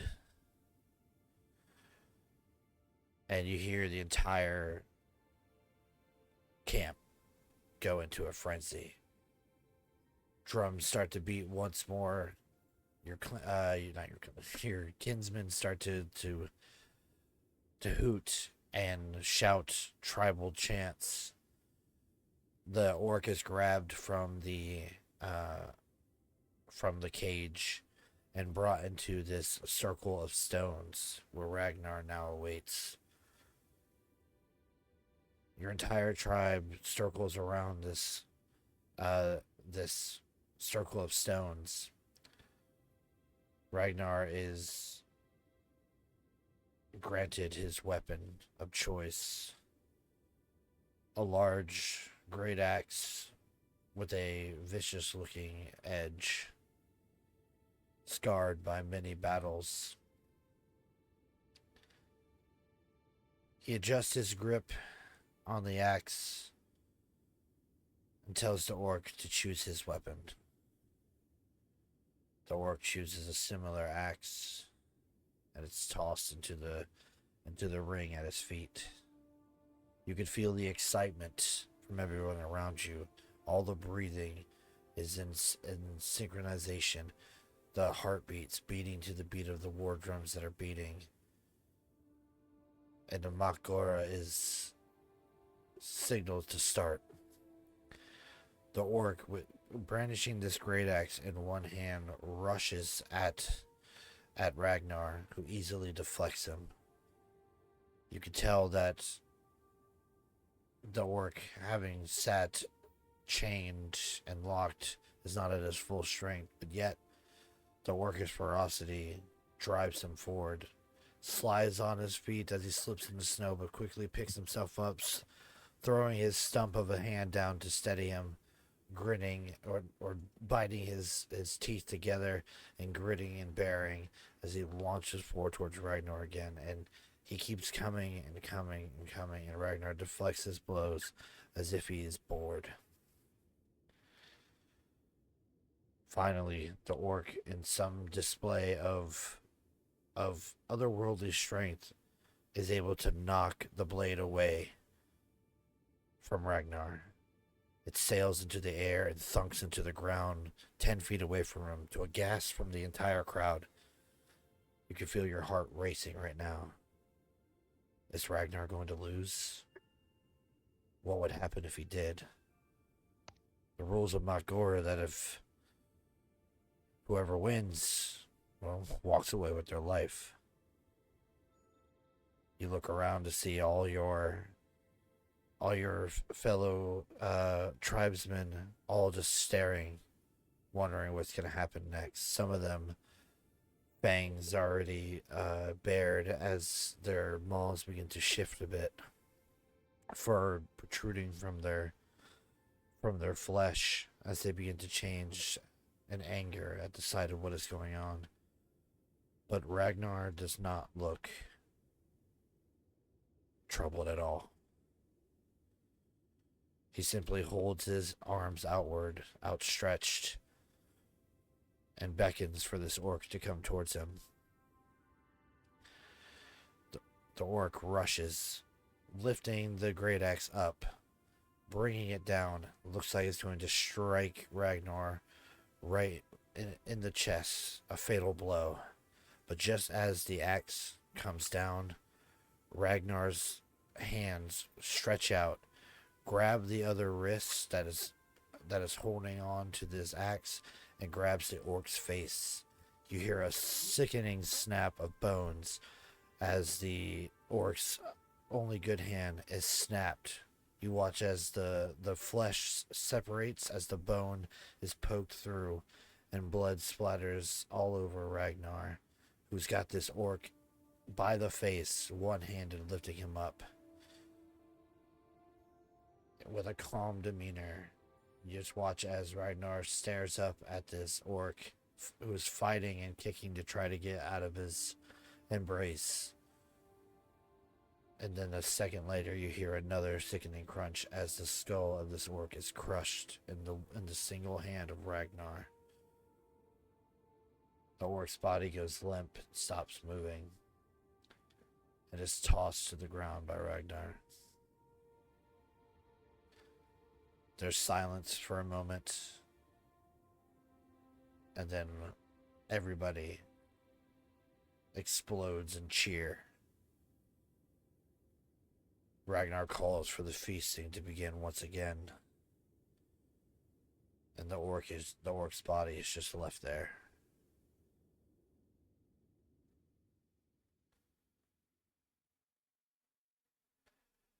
And then you wake up.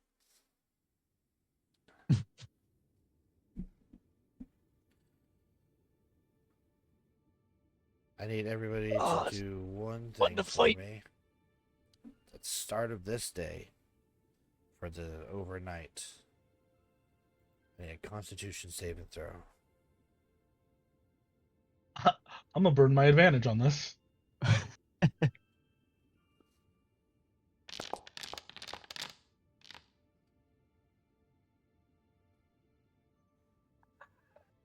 Nat 10 total. Okay.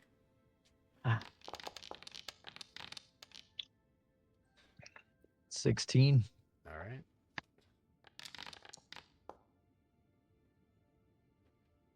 $14. Okay. 10 for Renard. Renard. Renard, throughout the night, does not recover his level of exhaustion. In fact, he takes another one. Buddy! Oh, It's got the bad luck. Buddy! We leave him. I did. God damn it.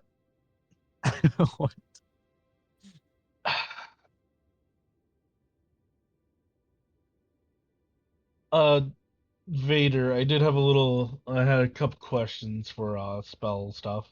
If I prepared protection from energy, would that help us against the cold? Read me the So you can spell's prepare it for. language. You gain resistance to an element type of your choice. Okay. Acid, fire, cold, lightning, thunder.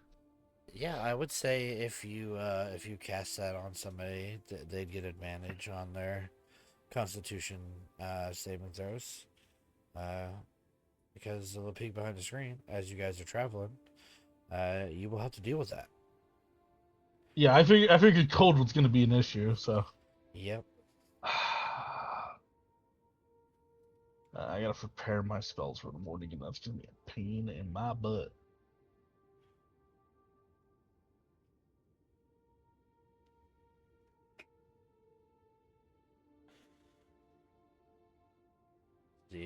The morning comes on. You all wake up. There's a coughing and sound of like shivering coming over from Renard.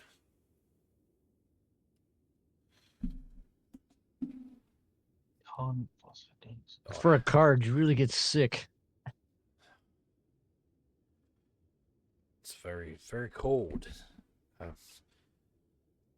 We didn't exactly come prepared to be in this type of environment.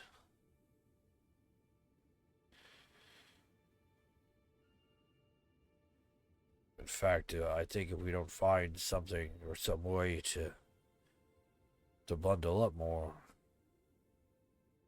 we're not going to last very long.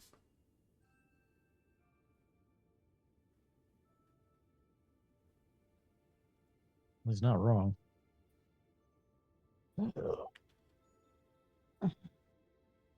Uh,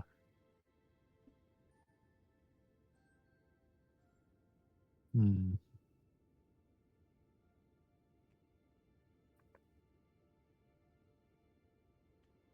Maybe he has something from these sheep that we could take. Maybe there's some other wool around here. Could fashion something really quick.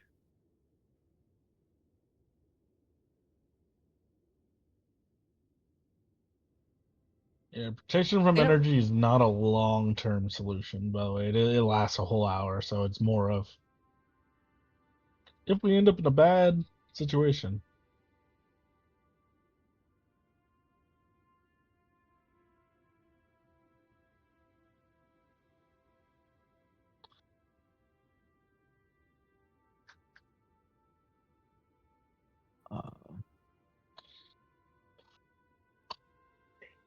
Any of those two.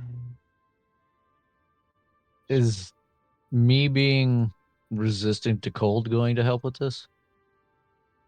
Yeah. Should I be Yes. making these with advantage, or would they just be still normal rolls? Setting. Going forward, we'll have you do it with advantage. I had forgotten about that. Yeah. Going forward, we'll have you do it with advantage. Okay.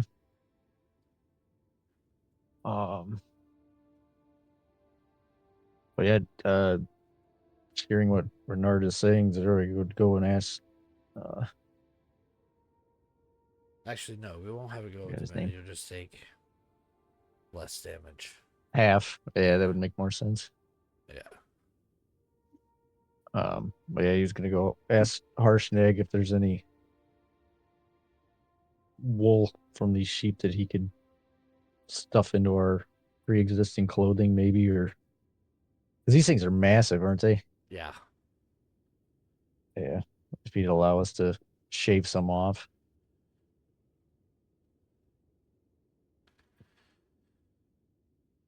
He looks at the sheep, and then looks over at you. Do you deem their life worth less than yours? Is your survival more important than them being able to live?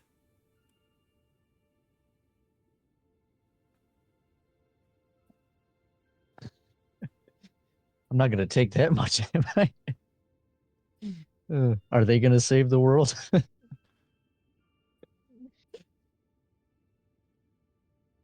Okay. Ugh. And he stands up and he goes over to one of the sheep and begins to shear off its wool until it's completely, cut down. And then he takes the sheep and brings it over to the edge of the cave opening and pushes it out. He is Bye, not a Jeffrey. man who does things in halves, is he? It really Well, I only mean- is like a tiny bit of wool. Not even the whole. For all four of you, Zurich, no, I mean- for all four of you, you guys would need a full sheep. But like me as a player thinks that's pretty harsh, but Zurek as the character would completely understand. You have to do what it takes to survive. Yeah. Shouldn't I just we think it's funny. eat the sheep? Well, the sheep No time. begins to move like away, and as it turns back around, he brings the axe down onto it. Brings it back in a moment later. Take what you can from that. Don't let it go to waste. He goes over to the other two, opens the pen, grabs both, one under each arm, brings them outside. Go. Won't be here to tend for you. He's He just Can we sends, bring the fluffy babies with us? they won't survive. he sends the We get other two. attacked. Yeah.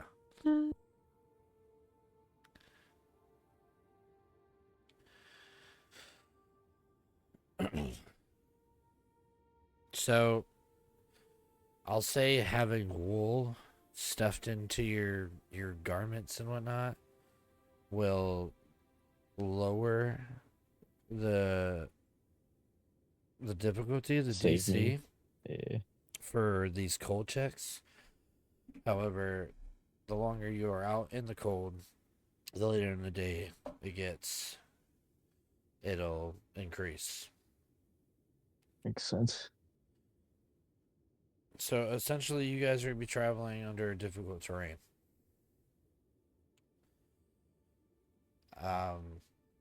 Actually, about that. Wynn is going to look at everybody's boots, and this would be before we leave because there's a couple other things I have to do. But she would cast the spell on the party.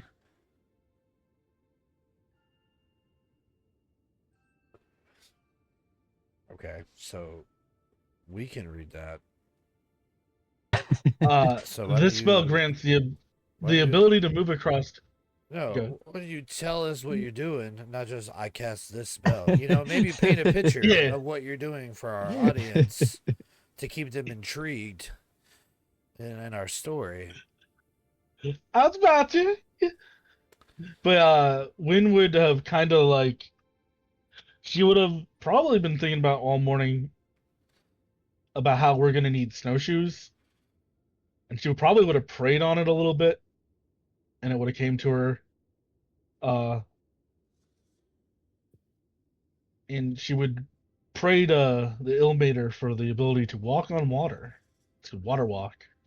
The spell grants you the ability to move across any liquid surface such as water, acid, mud, snow, very importantly, or quicksand or lava, as if it was a harmless solid ground. All right. You and up to 10 willing creatures, are able to do this. So, as she casts the spell, there will be like ethereal snowshoes on everybody's feet. All right. How long does this last? My sounds. 1 hour. So she's gonna have to do it an hour at a time. So that's the hard limit. That's why I said she'll probably do this right before we leave. Okay. Actually, I could ritual cast this, which would take 10 minutes. 10 minutes. She'll ritual cast it before we leave. Afterwards, she probably won't have the time to ritual cast it. The other big thing is she's gonna whip up everybody a breakfast because we took the chef feet. We're gonna use the chef feet, and there's a dead sheep now. All right. Anything else anybody's doing before we set off?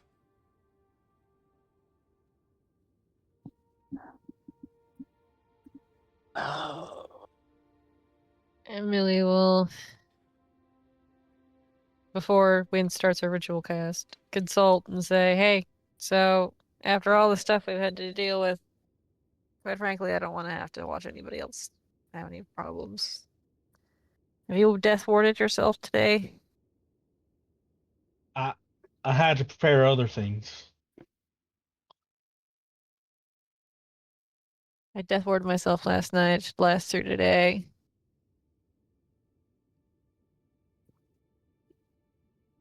I can do it for all of us, but then I can't do anything else at that, caliber.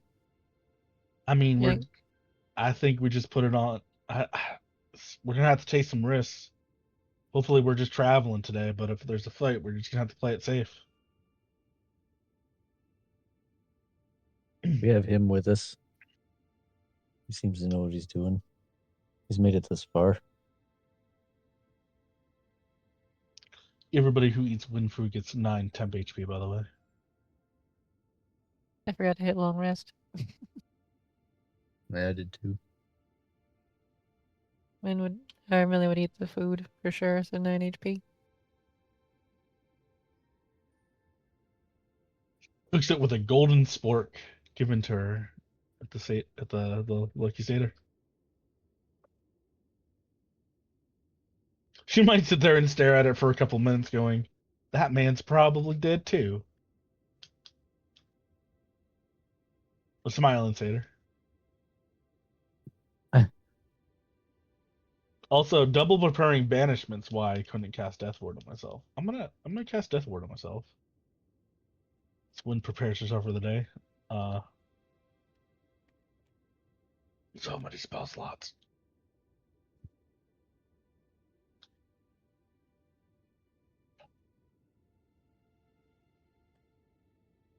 Okay. Any other preparations y'all are gonna make?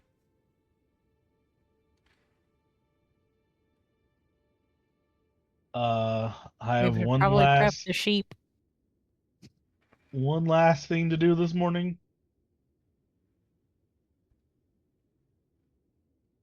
Because Wind does it every morning.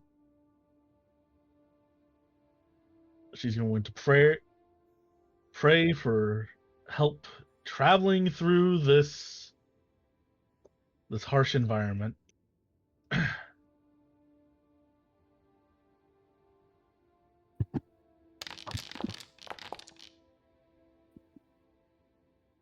Fuck me! Don't you need a 1? No, I need a 10 or less. Oh, really? Yeah. Oh, I will get it for random bullshit every time. Yep. So Wynn kneels down and implores aid from Ilmater after a crisis of faith last night. I got you, boo. Okay.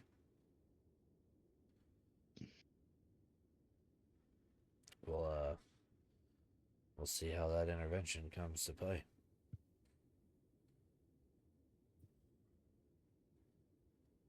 All right. We are ready to set out. Yes, sir. I believe so. Okay. Well, as you travel with Harshnag through the spine of the world, you'll be going over many different treacherous landscapes and obstacles and hazards, as well as dealing with the very bitter cold. And as Harshnag warned you from before, there's a dragon. Mm-hmm. And while traveling through the spine of the world, it's not really a matter of if the dragon finds you, it's a matter of when the dragon finds you. So we are going to be taking this an hour at a time. We'll actually go 2 hours because there's 4 of you.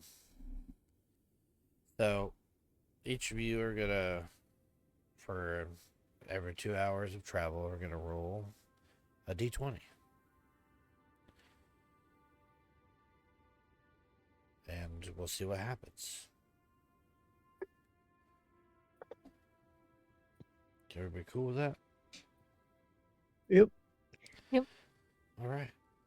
Well, who wants to roll our first d20 as you set off on this travel? I'm feeling lucky. If you guys don't mind. Go ahead. Sure. If we're gonna hit the dragon, we might do it immediately. I'm feeling lucky. I rolled a 5. A 5. All right.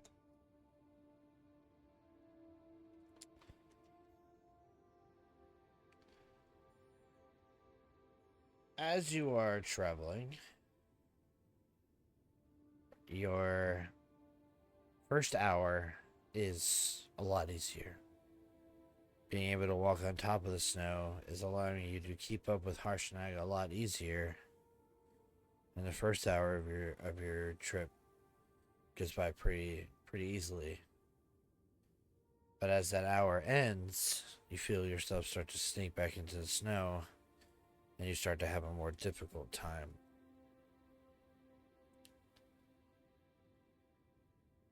I'll ask here, are you going to cast it again, or are you going to continue pushing forward? So if it's so what I'd have to ask is, are we making so much more time than we were yesterday? Like, was yesterday, like, in that hour, did we make like double the speed we made per hour yesterday? I'm not gonna say double, but it definitely made you move faster.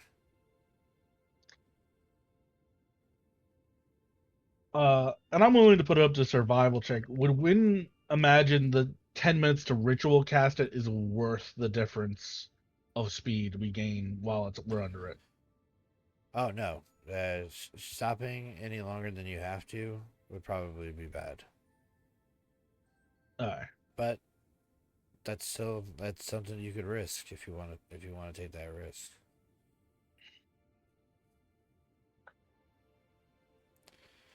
Do you mind if I ask my fellow players? That's what they're there for. What do you guys think? I mean, if something happens, I think you're gonna need. I would rather Have the you movement? have the spells than the movement, I guess. Yeah. Yeah, I don't want to burn a spell slot on it, but I'm fine with just having to move slower. I don't think he would want to stop for any amount of time. So we're gonna be fighting that too. yeah. Well, she would have been able to put it on him as well, so actually would have been standing on the snow, and then he would have sunk. Yeah, but he It's doesn't 10 have creatures. he doesn't have any problem. Yeah, he probably was like, "This is nifty, but I don't care." Yeah.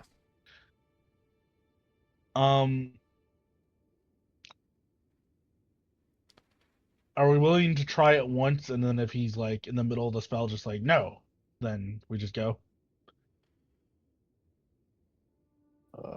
I guess if you want to, but like I said, I'm fine without it.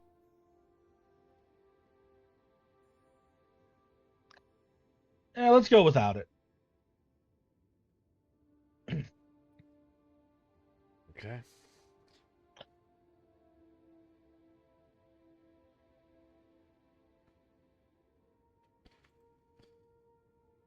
So you continue walking, and the second hour of your roll goes by. After 2 hours of walking in this cold environment, please give me Constitution saving throws. You want to do it or want me to do it? For the 2 hours. Oh, everybody has to make a con save. Con. No, I meant the other thing. We have to roll again, don't we? Yeah, but what after our con saves? Yeah, but I just meant 23. for later after that. Uh-oh. Ugh. And that one for Millie. I've been thinking this is gonna be Millie's Favored by the gods. favored by the gods moment, if that will be helpful. What you take? What, double cold damage on that one? I can't tell you the result of the failure. If you're gonna do Oh. favorite of the gods, you That's need to true. decide if you're gonna do it or not. Yeah, the most she Okay. gets to know is if she fails or not. Well, you fail. It's a natural one. 16. 16. You and Renard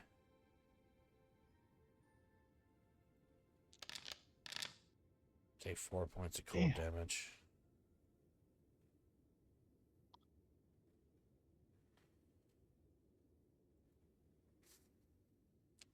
This shit's cold. It's Yeah. cold. It's cold, y'all.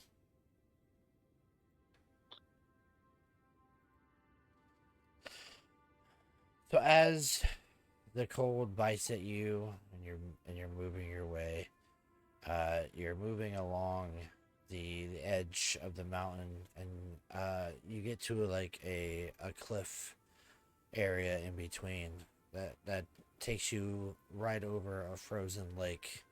You can see some trees sticking out from the snow. Most of them bare.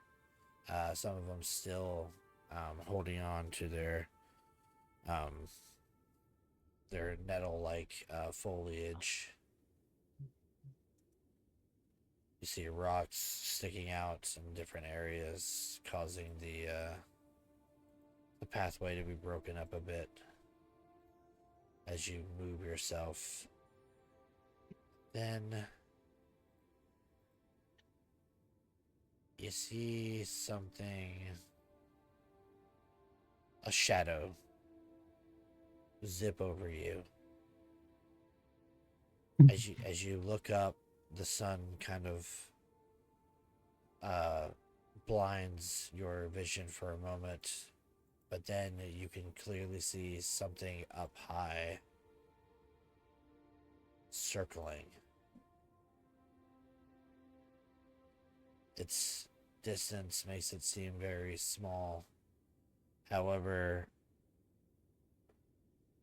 the definition of the shape or its size that you see from down here hints that it is something very, very big.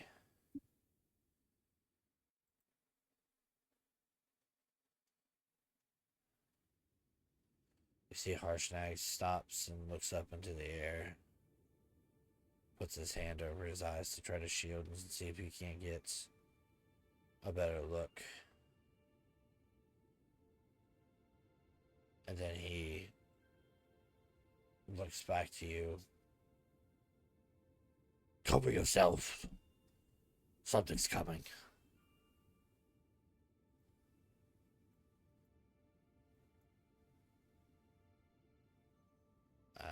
Did you say hide yourself? Yep. Uh-oh.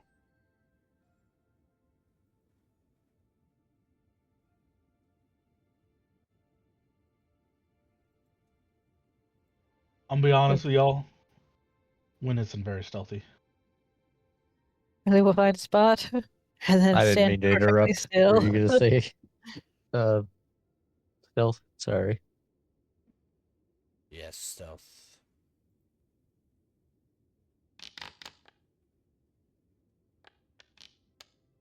Uh, 15 for Millie, 5 for Nerd. I think I'm gonna use Vader. my inspiration in this one. You Possible. gotta call it before you roll it. Oh did. man, it's a 20. A 12. Vader. I'm not sure what's going on with the character sheet. It says when rolls are stealth straight. I'm wearing chainmail though. Is there something I'm missing? I should have disadvantage, right? I don't think chainmail gives you disadvantage. Isn't it Oh. scale mail It that says does? stealth disadvantage. Oh, well then. Heavy armor 16. I'm just trying to figure out if there's a halfling thing I'm just missing, I but don't I think don't so. think there is. Let me see.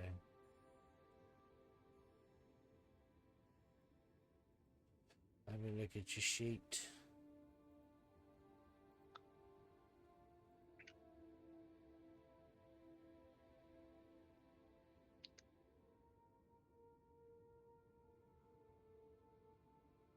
Usually it just says you. It has that little disadvantage mark on it.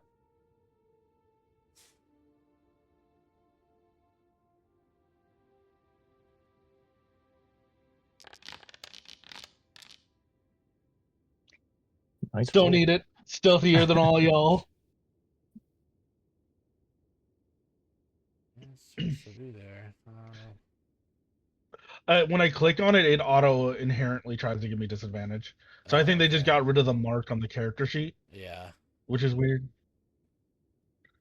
Okay. I will imagine the Winna burrows herself in snow like a fucking rabbit. Alright, let's see. Let us see. Let me find this boy. We gave Renard the belt. He gets taken away. He just instantly dies. Win This- goes, I knew it! I knew you were gonna waste my belt! That's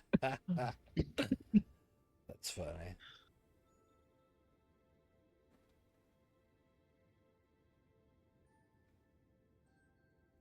Oh man. Yeah.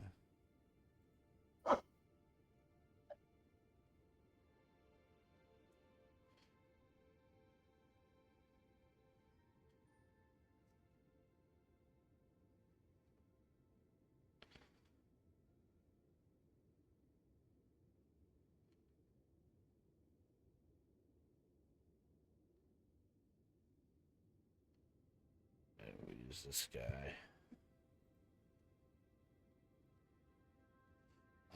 Sorry, I'm Man. getting this together.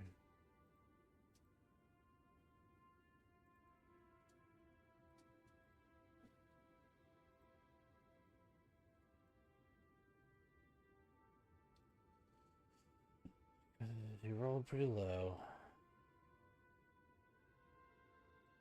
Now let's see. What is this thing's?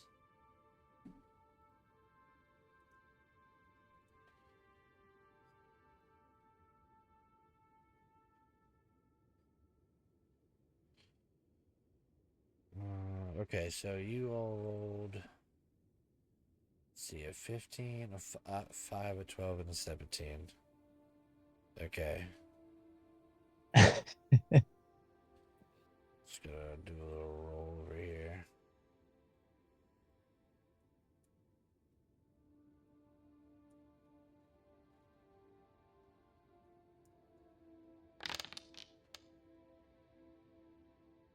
his advantage.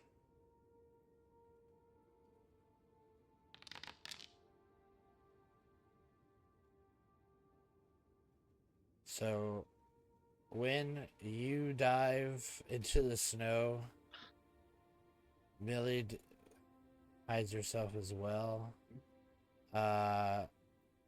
Millie, do you dig yourself into the snow, or do you like try to hide behind like a tree or something? Are there I would trees? like to do whatever I can to not make sound. So Right. if that means digging myself into the ground, that's fine. If I hide behind a tree and I can just stand there and be quiet, that's fine. I don't want to make noise. Here's what I'll do to make this easier for everybody.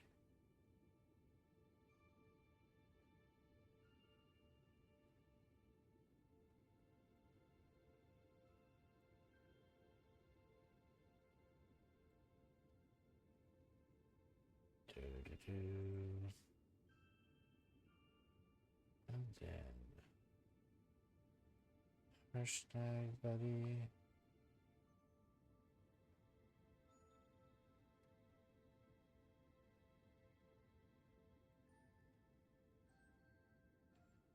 He's not even going to try and hide. He just looks up, gives it the finger. Yeah. Okay. Come over here.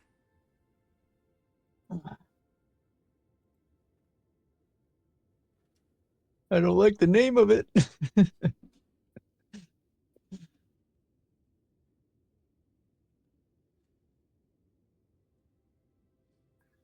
You dropped me. And you may hide yourself within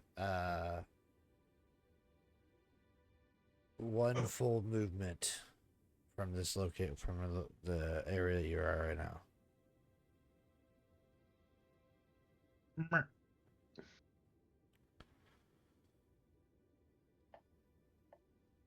One full movement.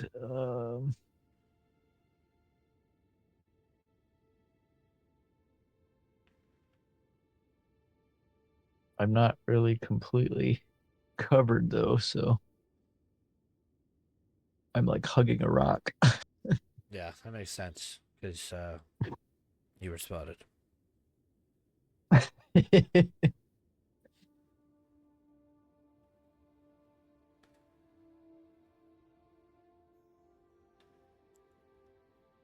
My boy Renard's just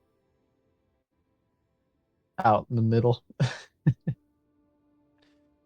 We move him up. What does he have? 30?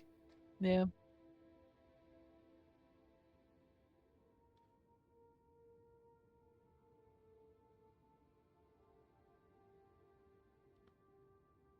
It makes sense that this encounter would come up sooner than later. It's just that Renard's same at bird. 2 exhaustion. He only gets to move 15 feet. I'm sorry. Oof. Oh I yeah. mean, it doesn't really matter his movement, but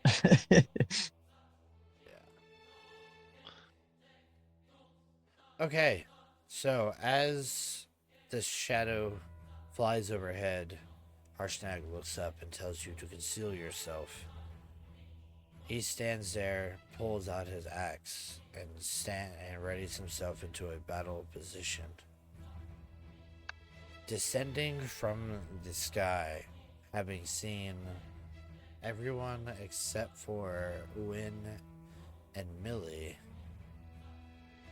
is a familiar looking creature. You saw this thing the last time turning into a cute little bunny rabbit and plummeting towards the ground. Well, hell yeah. it seems to be back, and it seems to have a bit of vengeance. But that vengeance also comes in another form of a cloud giant riding on its back, brandishing a vicious-looking maul, hair like clouds wisping through the air as he sails through a battle mask on his face as he rides this rock down towards you in almost a dive as it begins to open its wings and flutter out.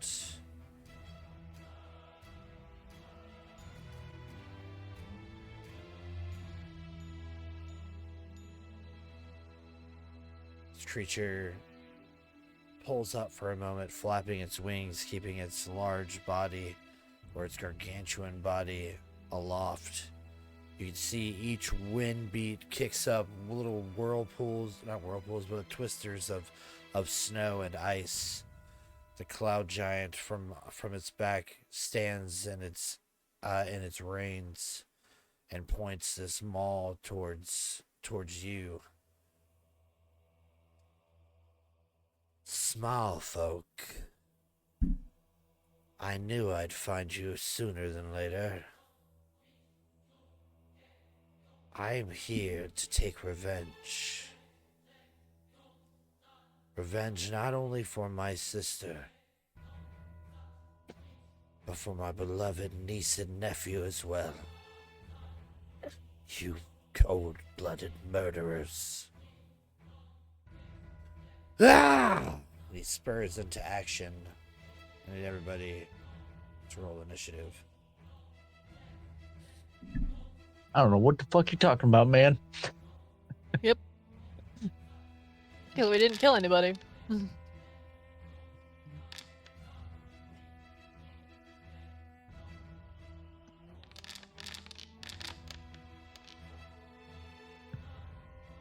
19.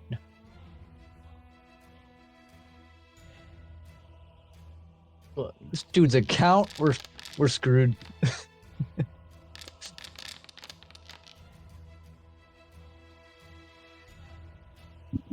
Alright, he is going to be about 60 feet up in the air, so eliminate that. Alright.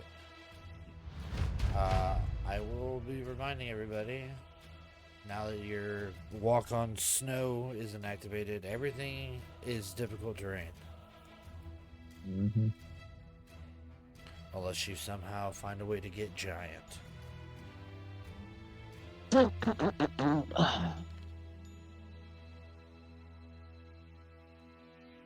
Hmm.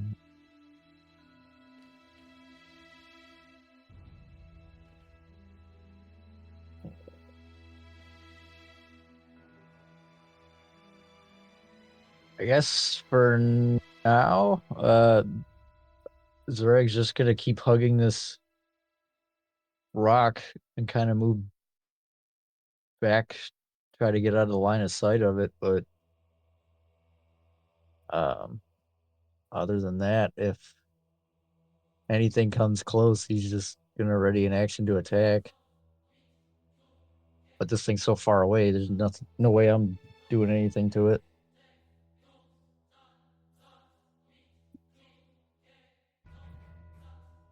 Okay.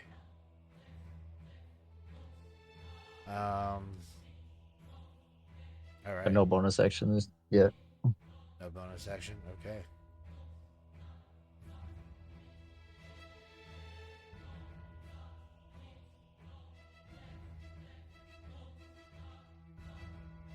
A gigantic cloud is going to start swirling around as it becomes Count Thulin's turn. And he is going to cast Call Lightning.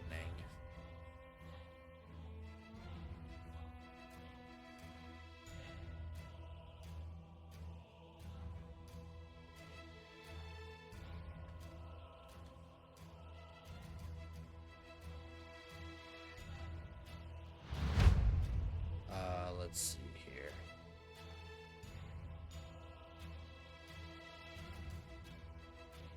I'm gonna have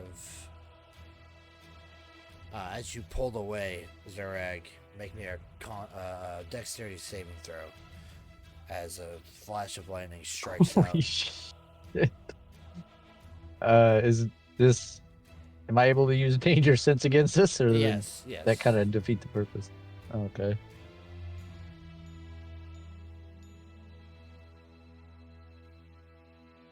Ride the lightning, fucker. That's a big.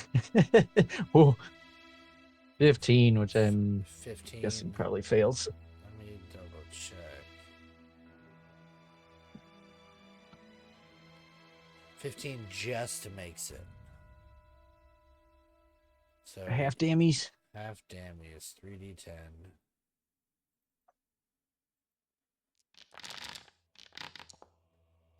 Really shitty damage. 5 lightning damage, halved to 2. This is massive.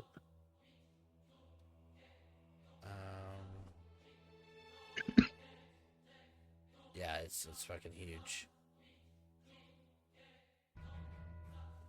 That was his action to cast that.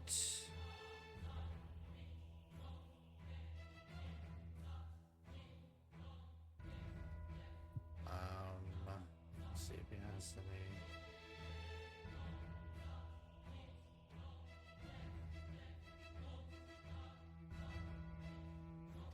Nope.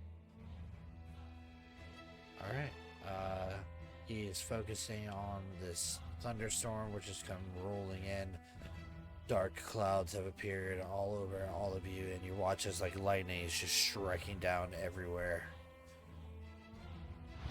It's gonna be Harshnag, who is going to bellow with a war cry and begin running towards this rock. Don't like the way they do the new. There it is.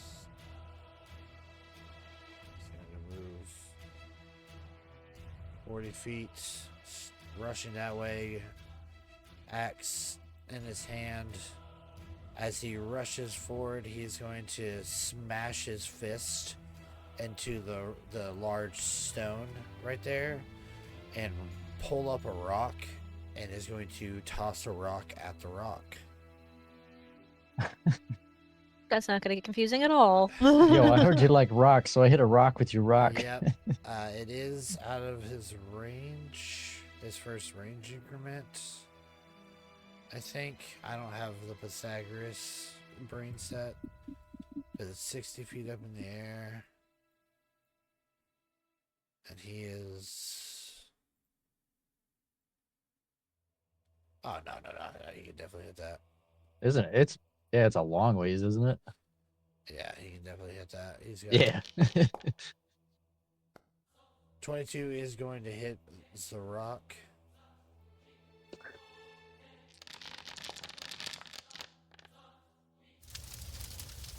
.26 points of bludgeoning damage.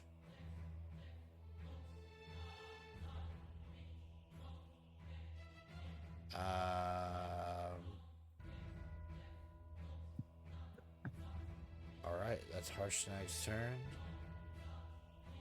Renard's turn.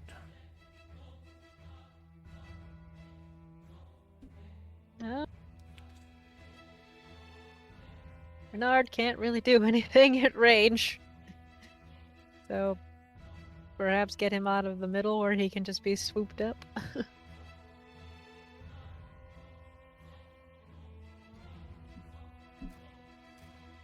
So he's got half movement on top of half movement, so he can barely go anywhere. Oh. Well, we're just Right- gonna Right now, he huddle has... near the rock. There you go. Okay. Alright. And he'll ready an action in the event something comes down to hit it. Sounds good. Okay. Millie, that is your turn.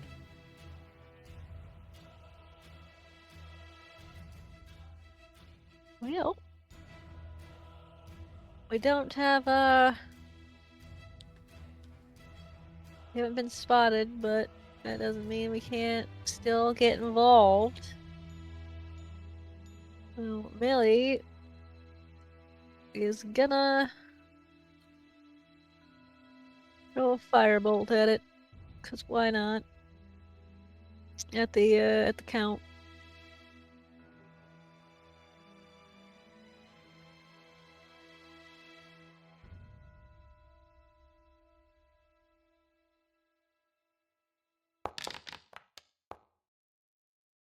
Oh, it teetered on the 20. 16. It did. Even with the 2 points of cover he has by being on this thing's back, that just hits. Sweet. Rolling for dammies. Oh, damn. 18 points. We're on hot tonight. I know, right? Pun intended with the firebolt. 15 to save on his con save. The storm stays up.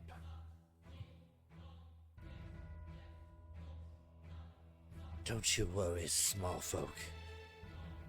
I'll make sure I run each of you through for what you've done. How do we melee? Okay. The rock is going to fly both him and it. What kind of speed do we got here, Mr. Rock? They're stupid fast. 120. So let's see.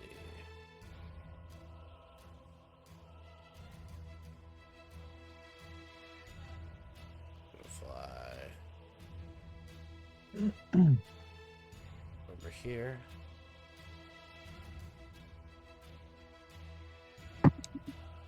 I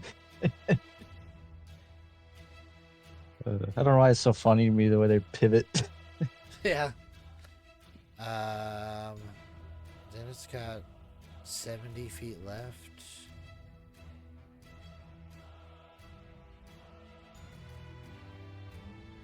Think down. Yeah, down and right at you guys.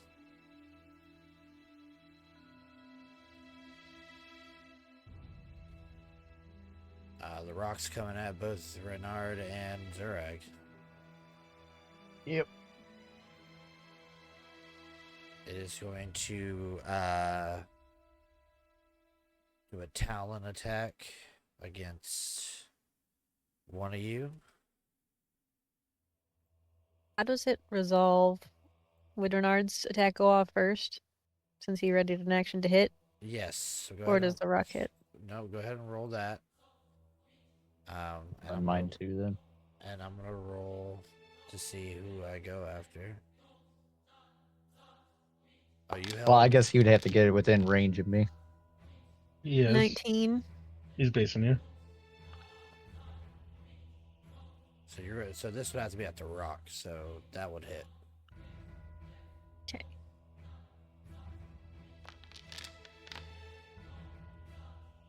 $12 points of damage.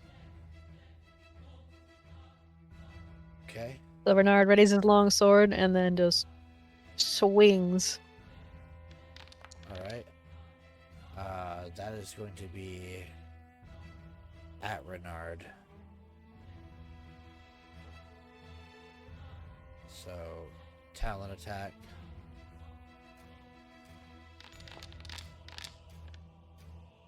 Dirty 20 to hit. Renard. Assume that's big ouchies. Big ouchies. That hits Renard? Okay. Yeah. Ooh, 22 points of piercing damage. And he is grappled and restrained.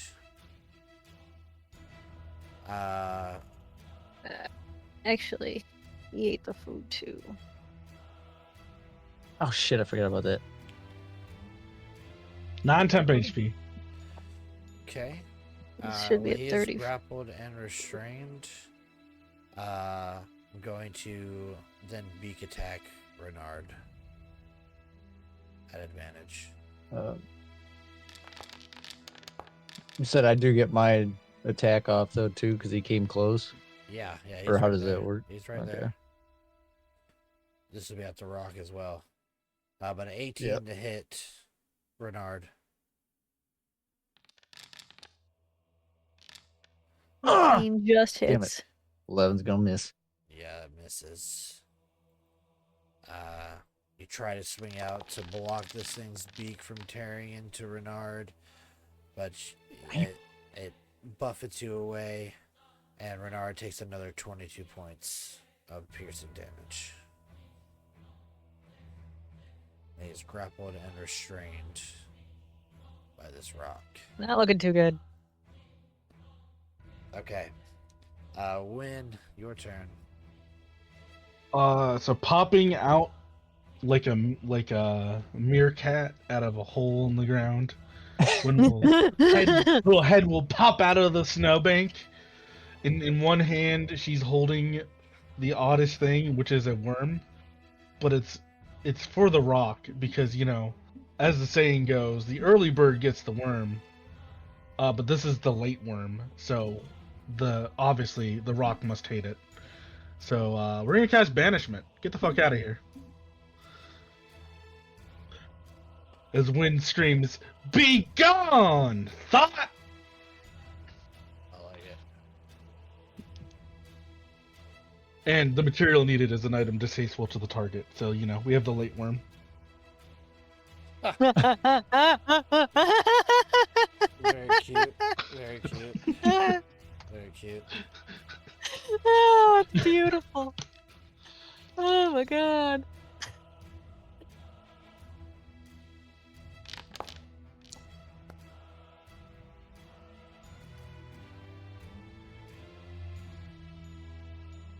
The rock disappears. We will never fight this rock.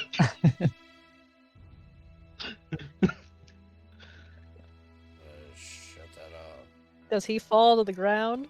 I mean, he lands on the ground. He floats. Whoa.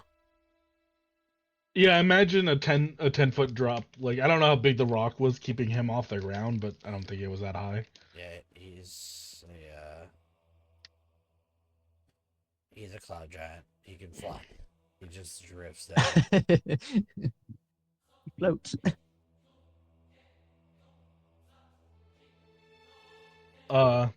Just get that out of Okay, my there you go. face. Second part of this. Scuttle.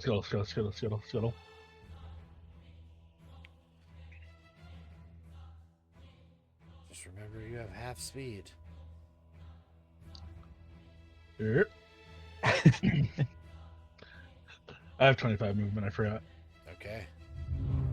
Zureg, that's up to you. Yeah, if I see this rock just disappear for some reason, I'm not gonna really think too much of it. But if he is on the ground now, I am gonna rush forward.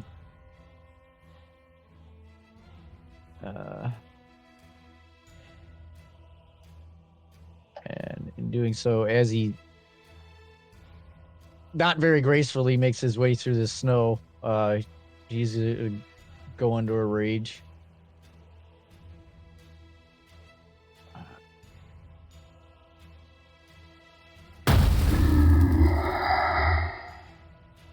As maybe the tail will help him balance on the snow a little bit, give him a better chance for him to hit.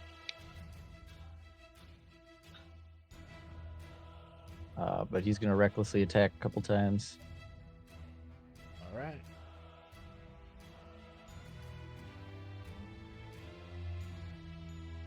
Swing away, Meryl. Swing away, Merle. Oh, champ. 14. 14 just hits now that he doesn't have the rock. Oh. First damage, that is.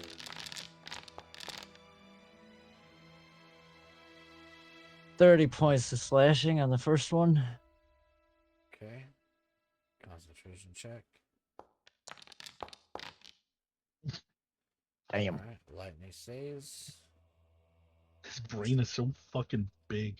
Second time. That'll hit. 18 this time.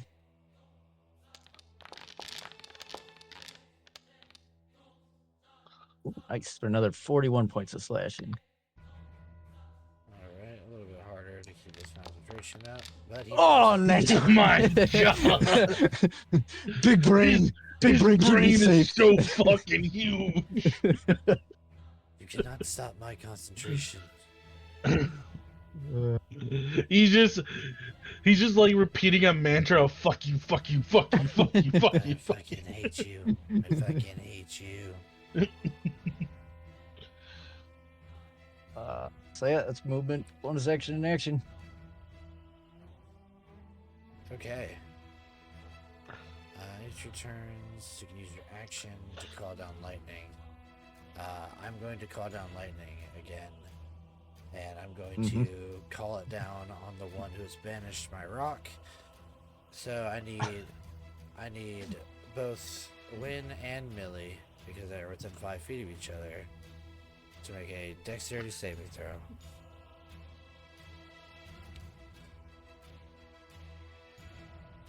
Oopsie whoopsies, I made a fucky wucky. Oh, Oh no! The duality oh my of die. god! Alright, so Win, you will take half damage. Millie, you're going to take full damage. And seeing as we are outside and the storm has been given time to gather, this does an extra d10. So 4d10 of damage. 19 points of damage to Millie. Whatever half of that is. 9 to Win.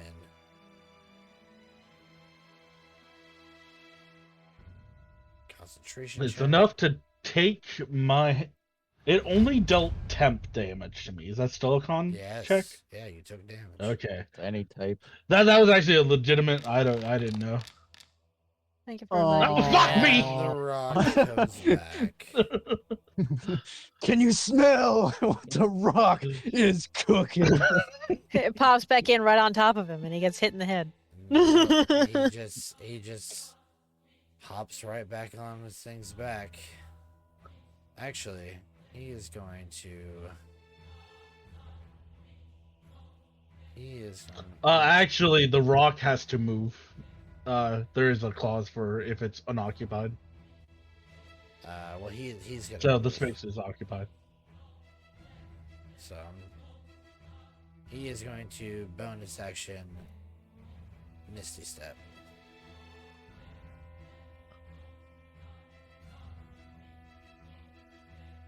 To go over here. To not be around Harshnag. Who is going to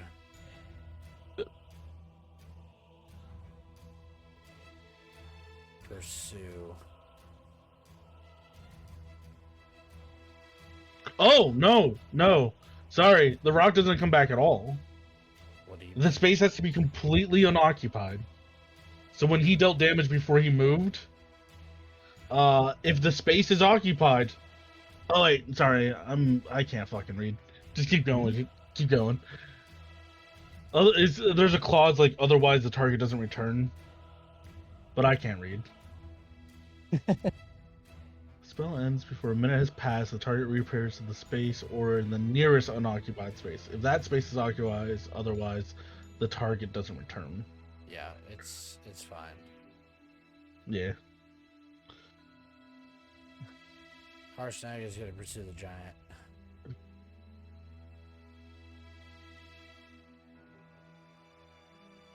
That makes sense. And he's going to make 2 great axe attacks.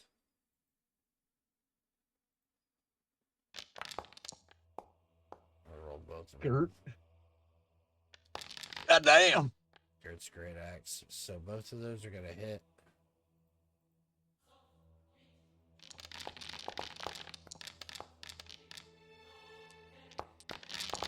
$23 on the first one, 24 on the second one.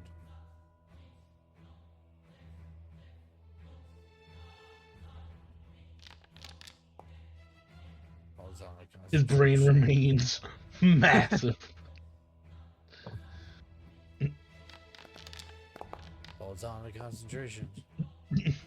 Fucking huge.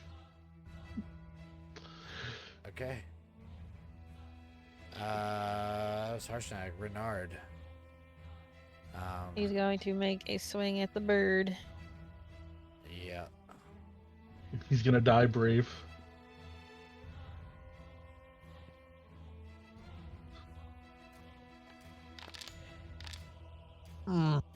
No, no, he's not. Poor Bernard. He gets 2. He's level 5 now. He gets 2 attacks? Yeah, I he's thought that was level when he 5. got a little. Ah, Oh, good for Renard. He's gonna go again. Come on, Renard. I believe in buddy. you. Finally hits. 25.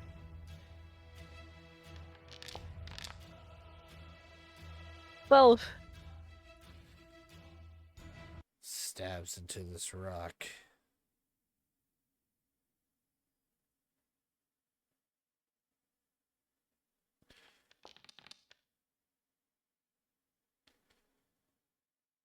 Oh, what the fuck?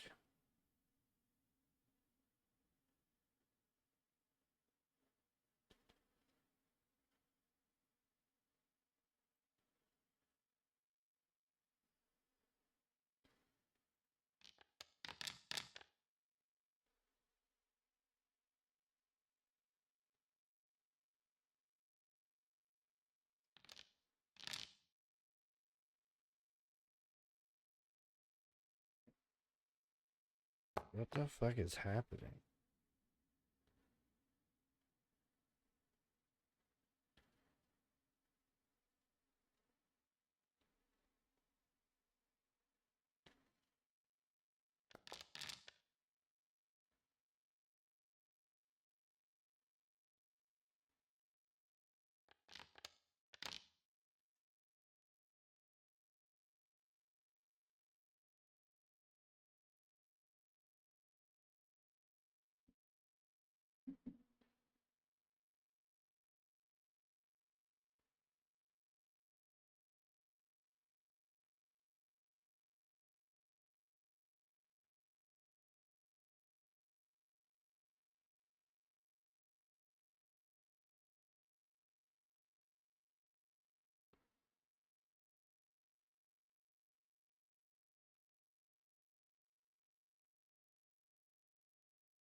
I might move him down and move him back up, but I think that will break everything if I do it. And I I won't be don't, guilty I of Wait, don't back. understand what There we go. Be back. even Be just good. happened. Like, my internet didn't go out at all.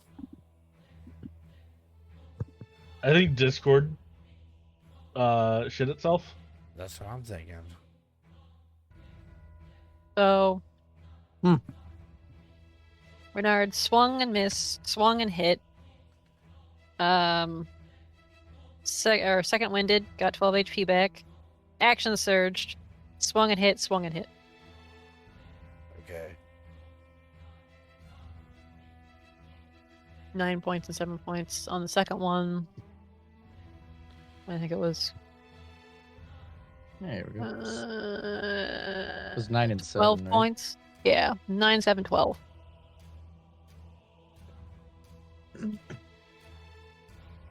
for a total of 28, I think, if my math is mathing.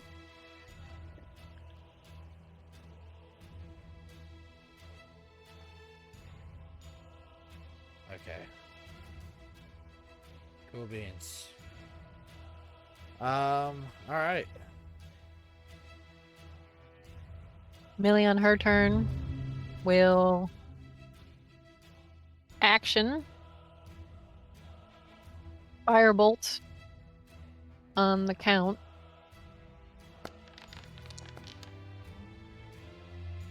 $24 to hit. That'll hit.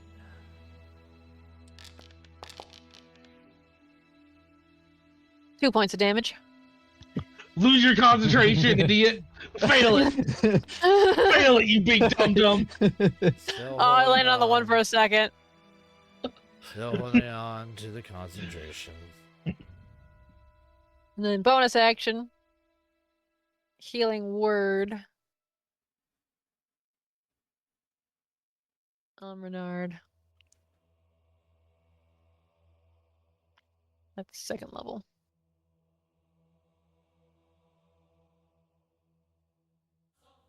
Okay. And we're just gonna one sorcery point that to make that a 4, I think. Okay. And total. All right. The rock is going to start beating its wings. It's going to fly up 10 feet. Get it.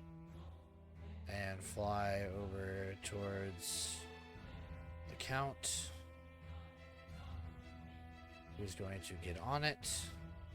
Would we get a reaction Yeah, attack on that? if you want to. Might as well. So I'm not in the background screaming AOP, AOP. Well, I'm just trying to think how it works because you said it flew up 10 feet and then out Yeah, of that's my leaving. range. I guess I'm not. They Wait, up what hit? 10 feet leaves. 24 hits, 18 hits. 10 points of damage from Renard. Oh man. 30 points of slashing from Zureg. So Wait a Renard is minute. actually Wait a doing work. minute. Is it only on a critical I can roll a 1 or is it on everything? You have great weapon fighting. Yeah. It's on everything. Double check.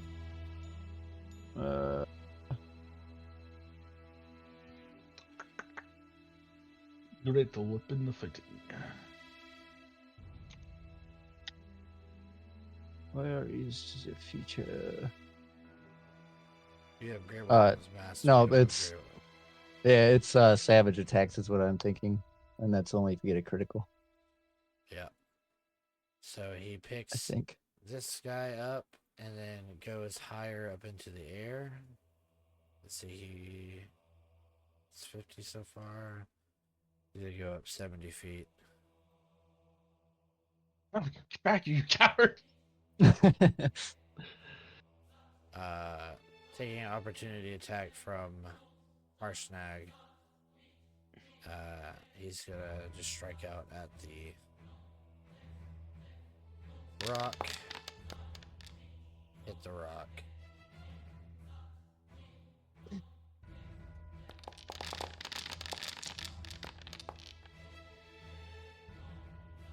Rock takes 19 points of slashing damage and a Oh my god. gets, There's Hit someone harder. gets absolutely opened up. Well, shit. I would have had to. Forgot I have movement, or I didn't have to dash for that. So I'm gonna have retroactively pull back. He's still gonna pull away, so I'll still count this. But he is going to attack Harshnag with some talons. Hits Harshnag with the talons. Groups onto him a bit. And 23 points of damage. The rock's then going to beak attack with advantage before he lets go. Hits. Damn. 30 points of damage to Harshnag. Okay, then the rock flies up. Harshnag takes a vengeance strike and opens up the rock, is bleeding profusely. Okay, wind. We're gonna step up 5 feet. Clear blood so I can see. We're not gonna be standing next to Millie anymore. But if he won't fail his fucking concentration check, Win is going to stand up like Simone the Digger, point her finger in the sky, pointing at the goddamn cloud, and tell it to stop being a spell. At what level are you casting this? At 3rd level? 3rd level. Okay. It's a 3rd level spell, so I think it just dispels. Yep. Alright. So Win points up at the storm cloud and it breaks over her, breaks beam of light shining on her. She realizes she's now stepped up. It's pointing up in the air and all by herself. Gulp. Do you know who the hell I am? Steps back towards Millie, grabs her hand. And that's where we're gonna be. I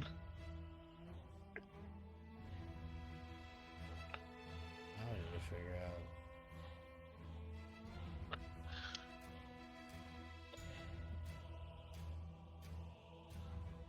Soryo Day starts blasting in the background.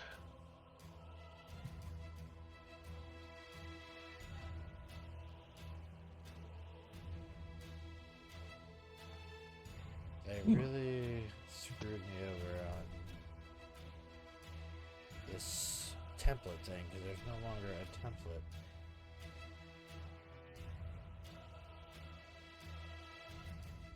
There's no longer a template thing. It's like a region controls. Okay. Okay. Alright, well, the lightning storm is gone. Zurag, it is your turn. I want to try this. Greg is gonna rush over to Harshnag. Get up the distance. You're gonna have to toss it. Exactly. He's gonna tell Harshnag to throw him at the rock. If you'll allow that, and then ready his attack if he gets close. Yes, that's pretty dope. He nods as he looks down. He's like, all right. Count Thulin is going to. Like to imagine that it was in this moment Harshnag decided Zurag was all right for a little guy. Yeah. This one's pretty fucking cool.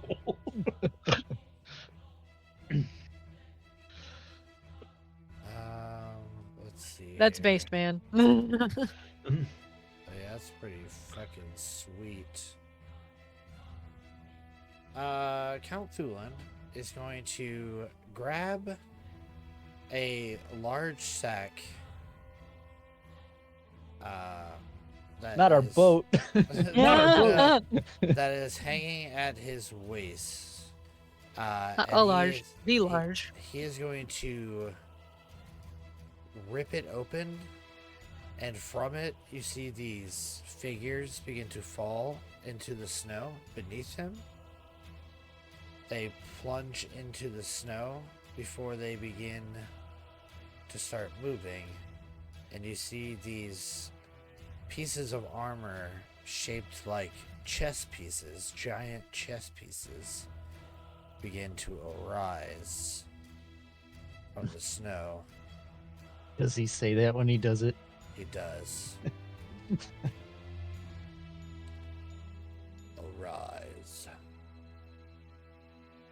me get these.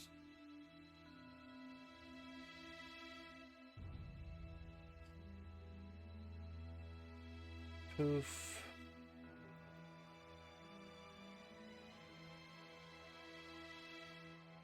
Poof.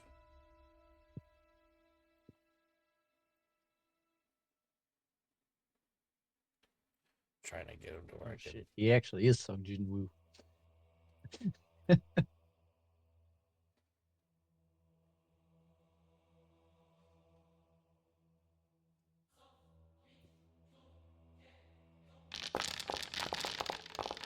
will enter into Aw. initiative.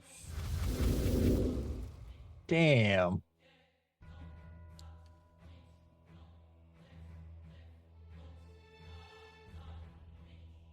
Then, as an action,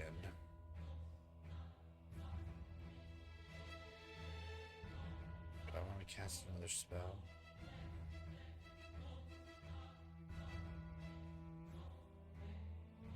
Nah. I think I'm gonna throw a rock at Wind. You don't have to. I think I should though. How many times a day can I do this? I have to clear the blood because I cannot see the army that's being formed beneath him because the rock has painted my world red. Yeah, yeah.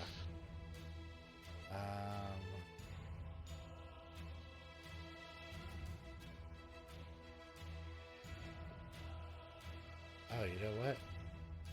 Why not do it again?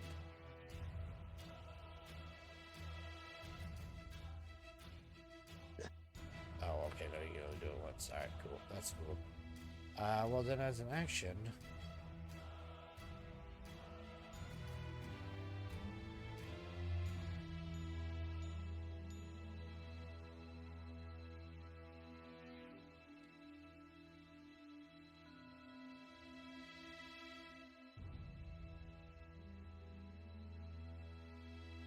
Who's summoned?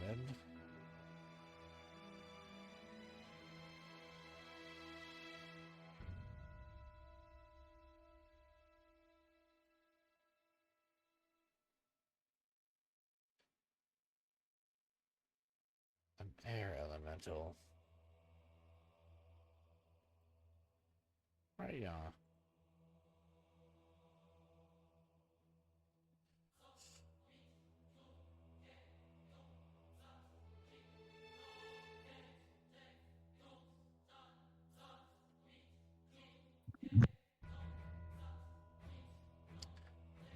Let's see. Guys, roll initiative for the air elemental.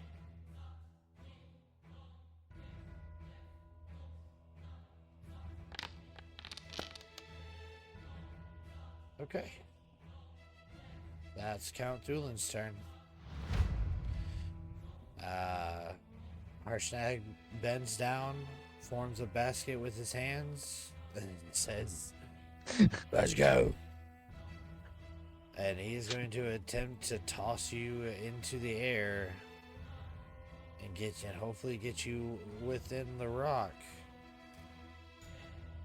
Here he goes.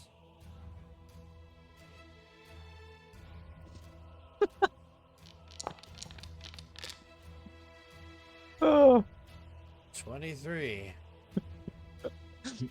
I was imagining he rolls a 1 and just plants her right Spikes him in there. I'm gonna say that's not enough to get 70 feet up in the air, though. It's close. Wait, how close? I will not reveal that information. I was gonna say, ass whip him. Yeah, would my tail with 10 foot of reach be able to hit it? No. You get just shy. Then how far am I flying? You fly. You're just flying up in the air now, coming straight back down. Give me a dexterity saving throw to land on your feet. Oh man. You land on your feet. Natural 20. Perfect stance. Only to see a fucking fuck ton of Oh, people this show up. It was worth a shot.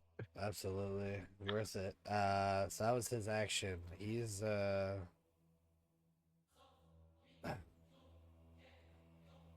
perhaps you focus on these ones down here. Leave this Where the one fuck to did me. that come from? It's dumping his toys all over the place. Renard. Renard is honestly, I don't know what to do with him. Can he even hit a wind elemental? Because he can't go very far. He's got a +1 sword. That's magic, right? Yeah. Yeah. All right, Renard's gonna step up, and he's gonna swing his long sword and try to whack the elemental of air.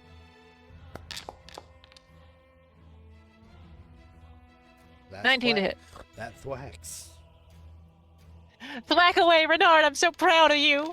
That belt is helping him quite a bit. 7. That belt made or break to this man. She strikes into this air elemental, which begins to swirl, and if you could see a face in it, its face now facing towards him. He has another attack. Yep. Swing away, Renard. Whack swing. again, sweet Renard.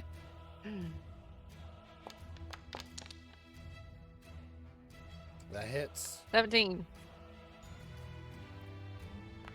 That belt was the best thing that ever happened to this man. I mean, you stop rolling one. Yeah. I know, right? The Alvin. All right. The air elemental has its eyes fully set on Renard. Millie, that's your turn.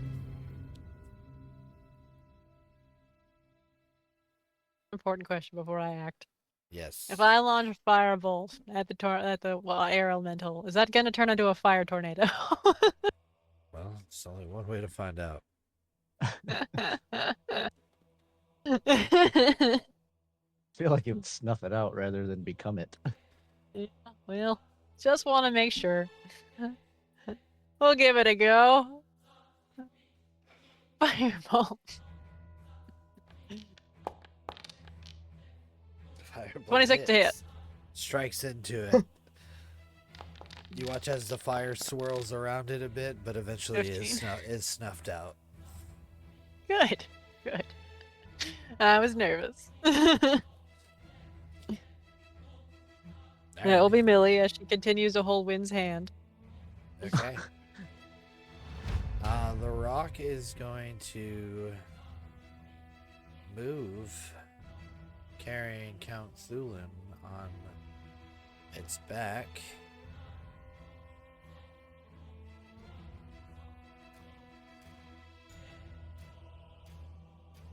Fly this way. And then come around.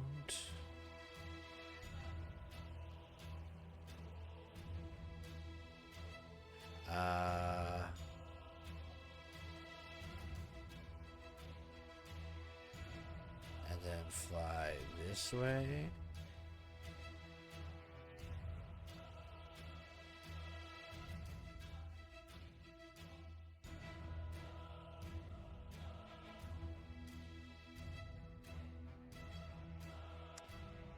And then go this way.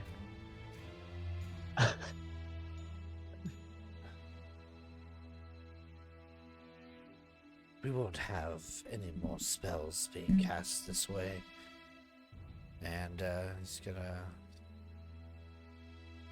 Looks like he's gonna be making some movement towards y'all spellcasters down there next turn.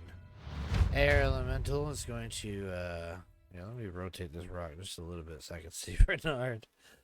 The Air Elemental is going to fight Renard. Kick.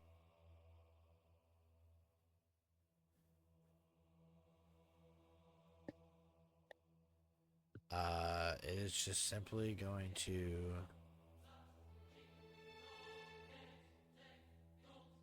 move on top of him and whirlwind. I need Renard to give me a strength saving throw.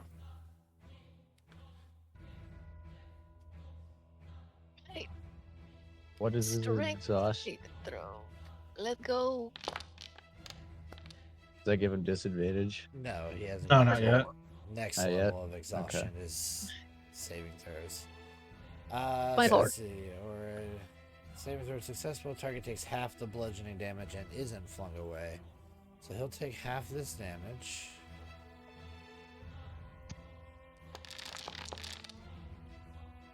Damn.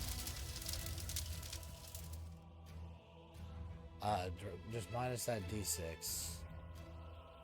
So 9, 11, 15, 14. That's what math is. So 14 points of bludgeoning damage as Renard is being buffeted by this wind elemental that is just a swirling mass of air around him, kicking up snow and ice and battering him.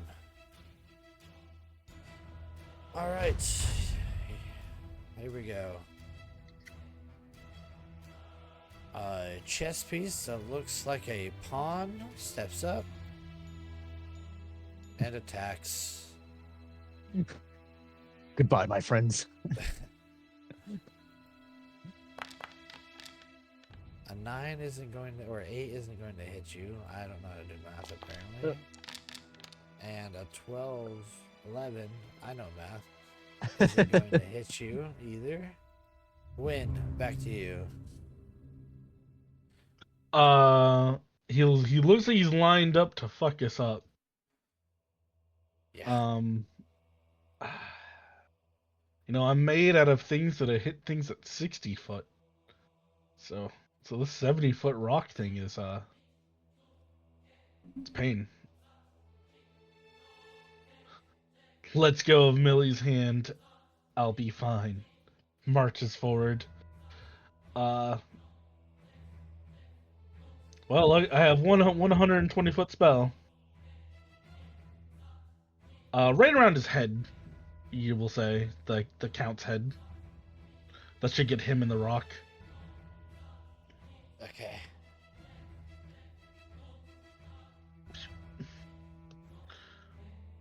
As she swirls the air and a bunch of rotting donuts and bagels and fucking natural 20.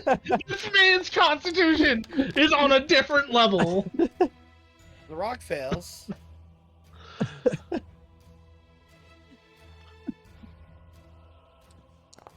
Well, here's Oh, some that's cool dammies. dice.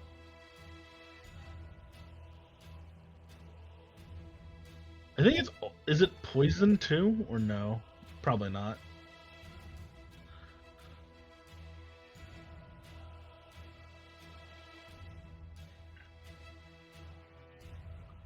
I mean, you tell me. You just cast the spell. My foundry. It's not poison. Just said no. I just went blank screen on me. Uh-oh.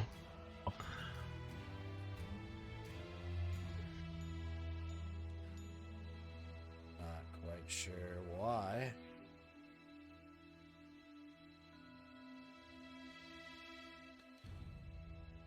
Yeah, it's poison damage. Yeah, no, it is poison damage. I thought it applied the poison effect, but it doesn't. Okay, so 24 damage, so the rock will take full and he'll take half. I really think I'm gonna have to just.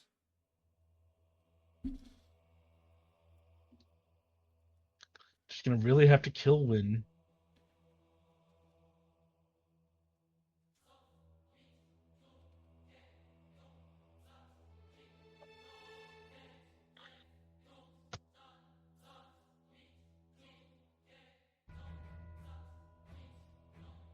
All right. As that forms around the Rock and Count Thulin and begins to do its nasty affair.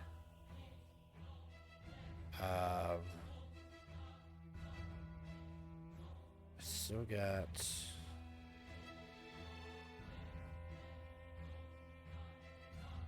Alright, just hold on to that because I'm not going to refresh my Foundry right now on stream. I am, however, going to have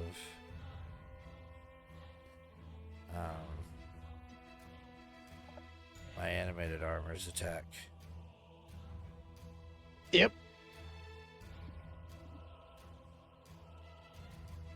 So let's see here. The one there, gonna roll a d4. Odds will be Zurag, evens will be Harshnag.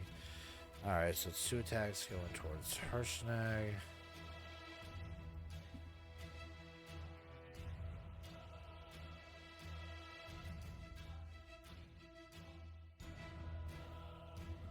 Which will be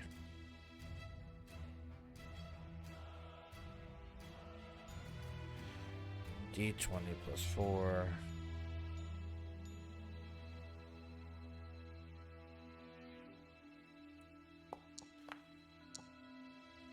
Dirty 20, and then another one. Millie, Alexa, what are you doing? That's a great question. I have her selected. So one of those will hit, dealing 1d6 plus 2.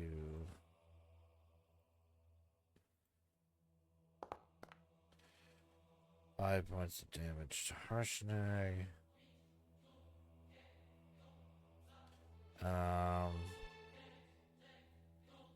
Then this guy will, well, he's just going to attack Harshnag.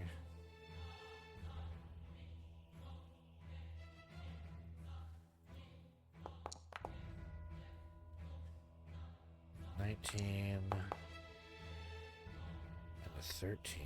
I'm not even sure if that 19 hits.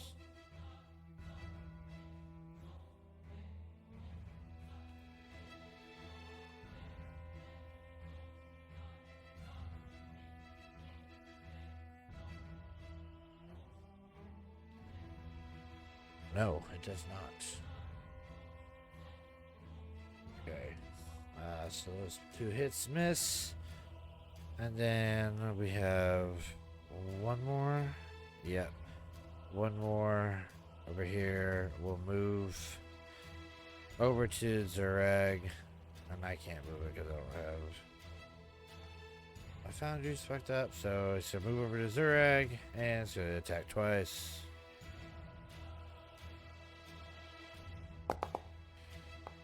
Miss on the first one.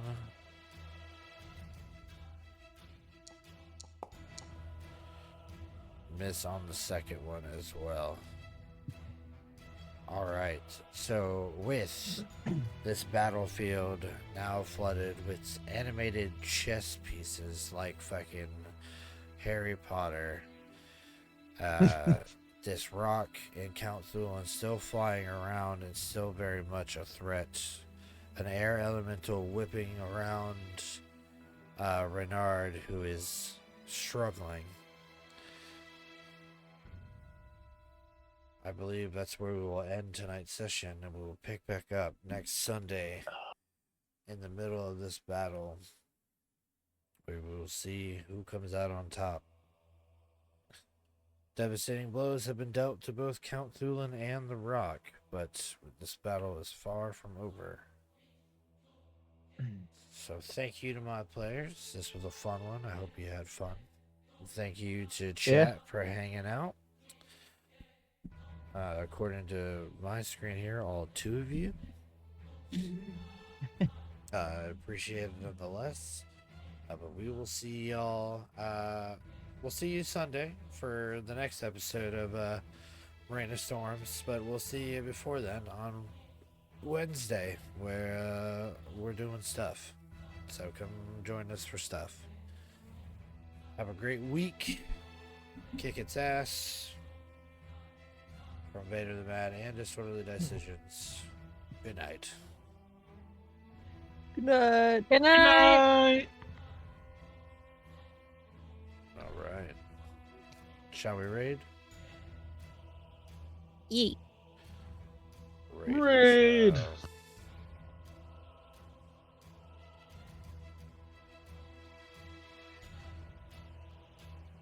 Let's go raiding.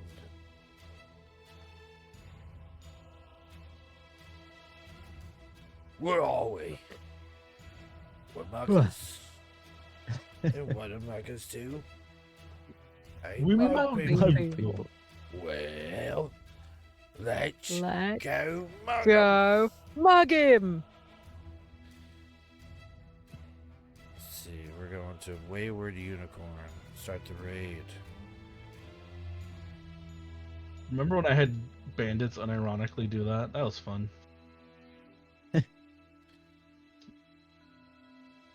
We know. We have raided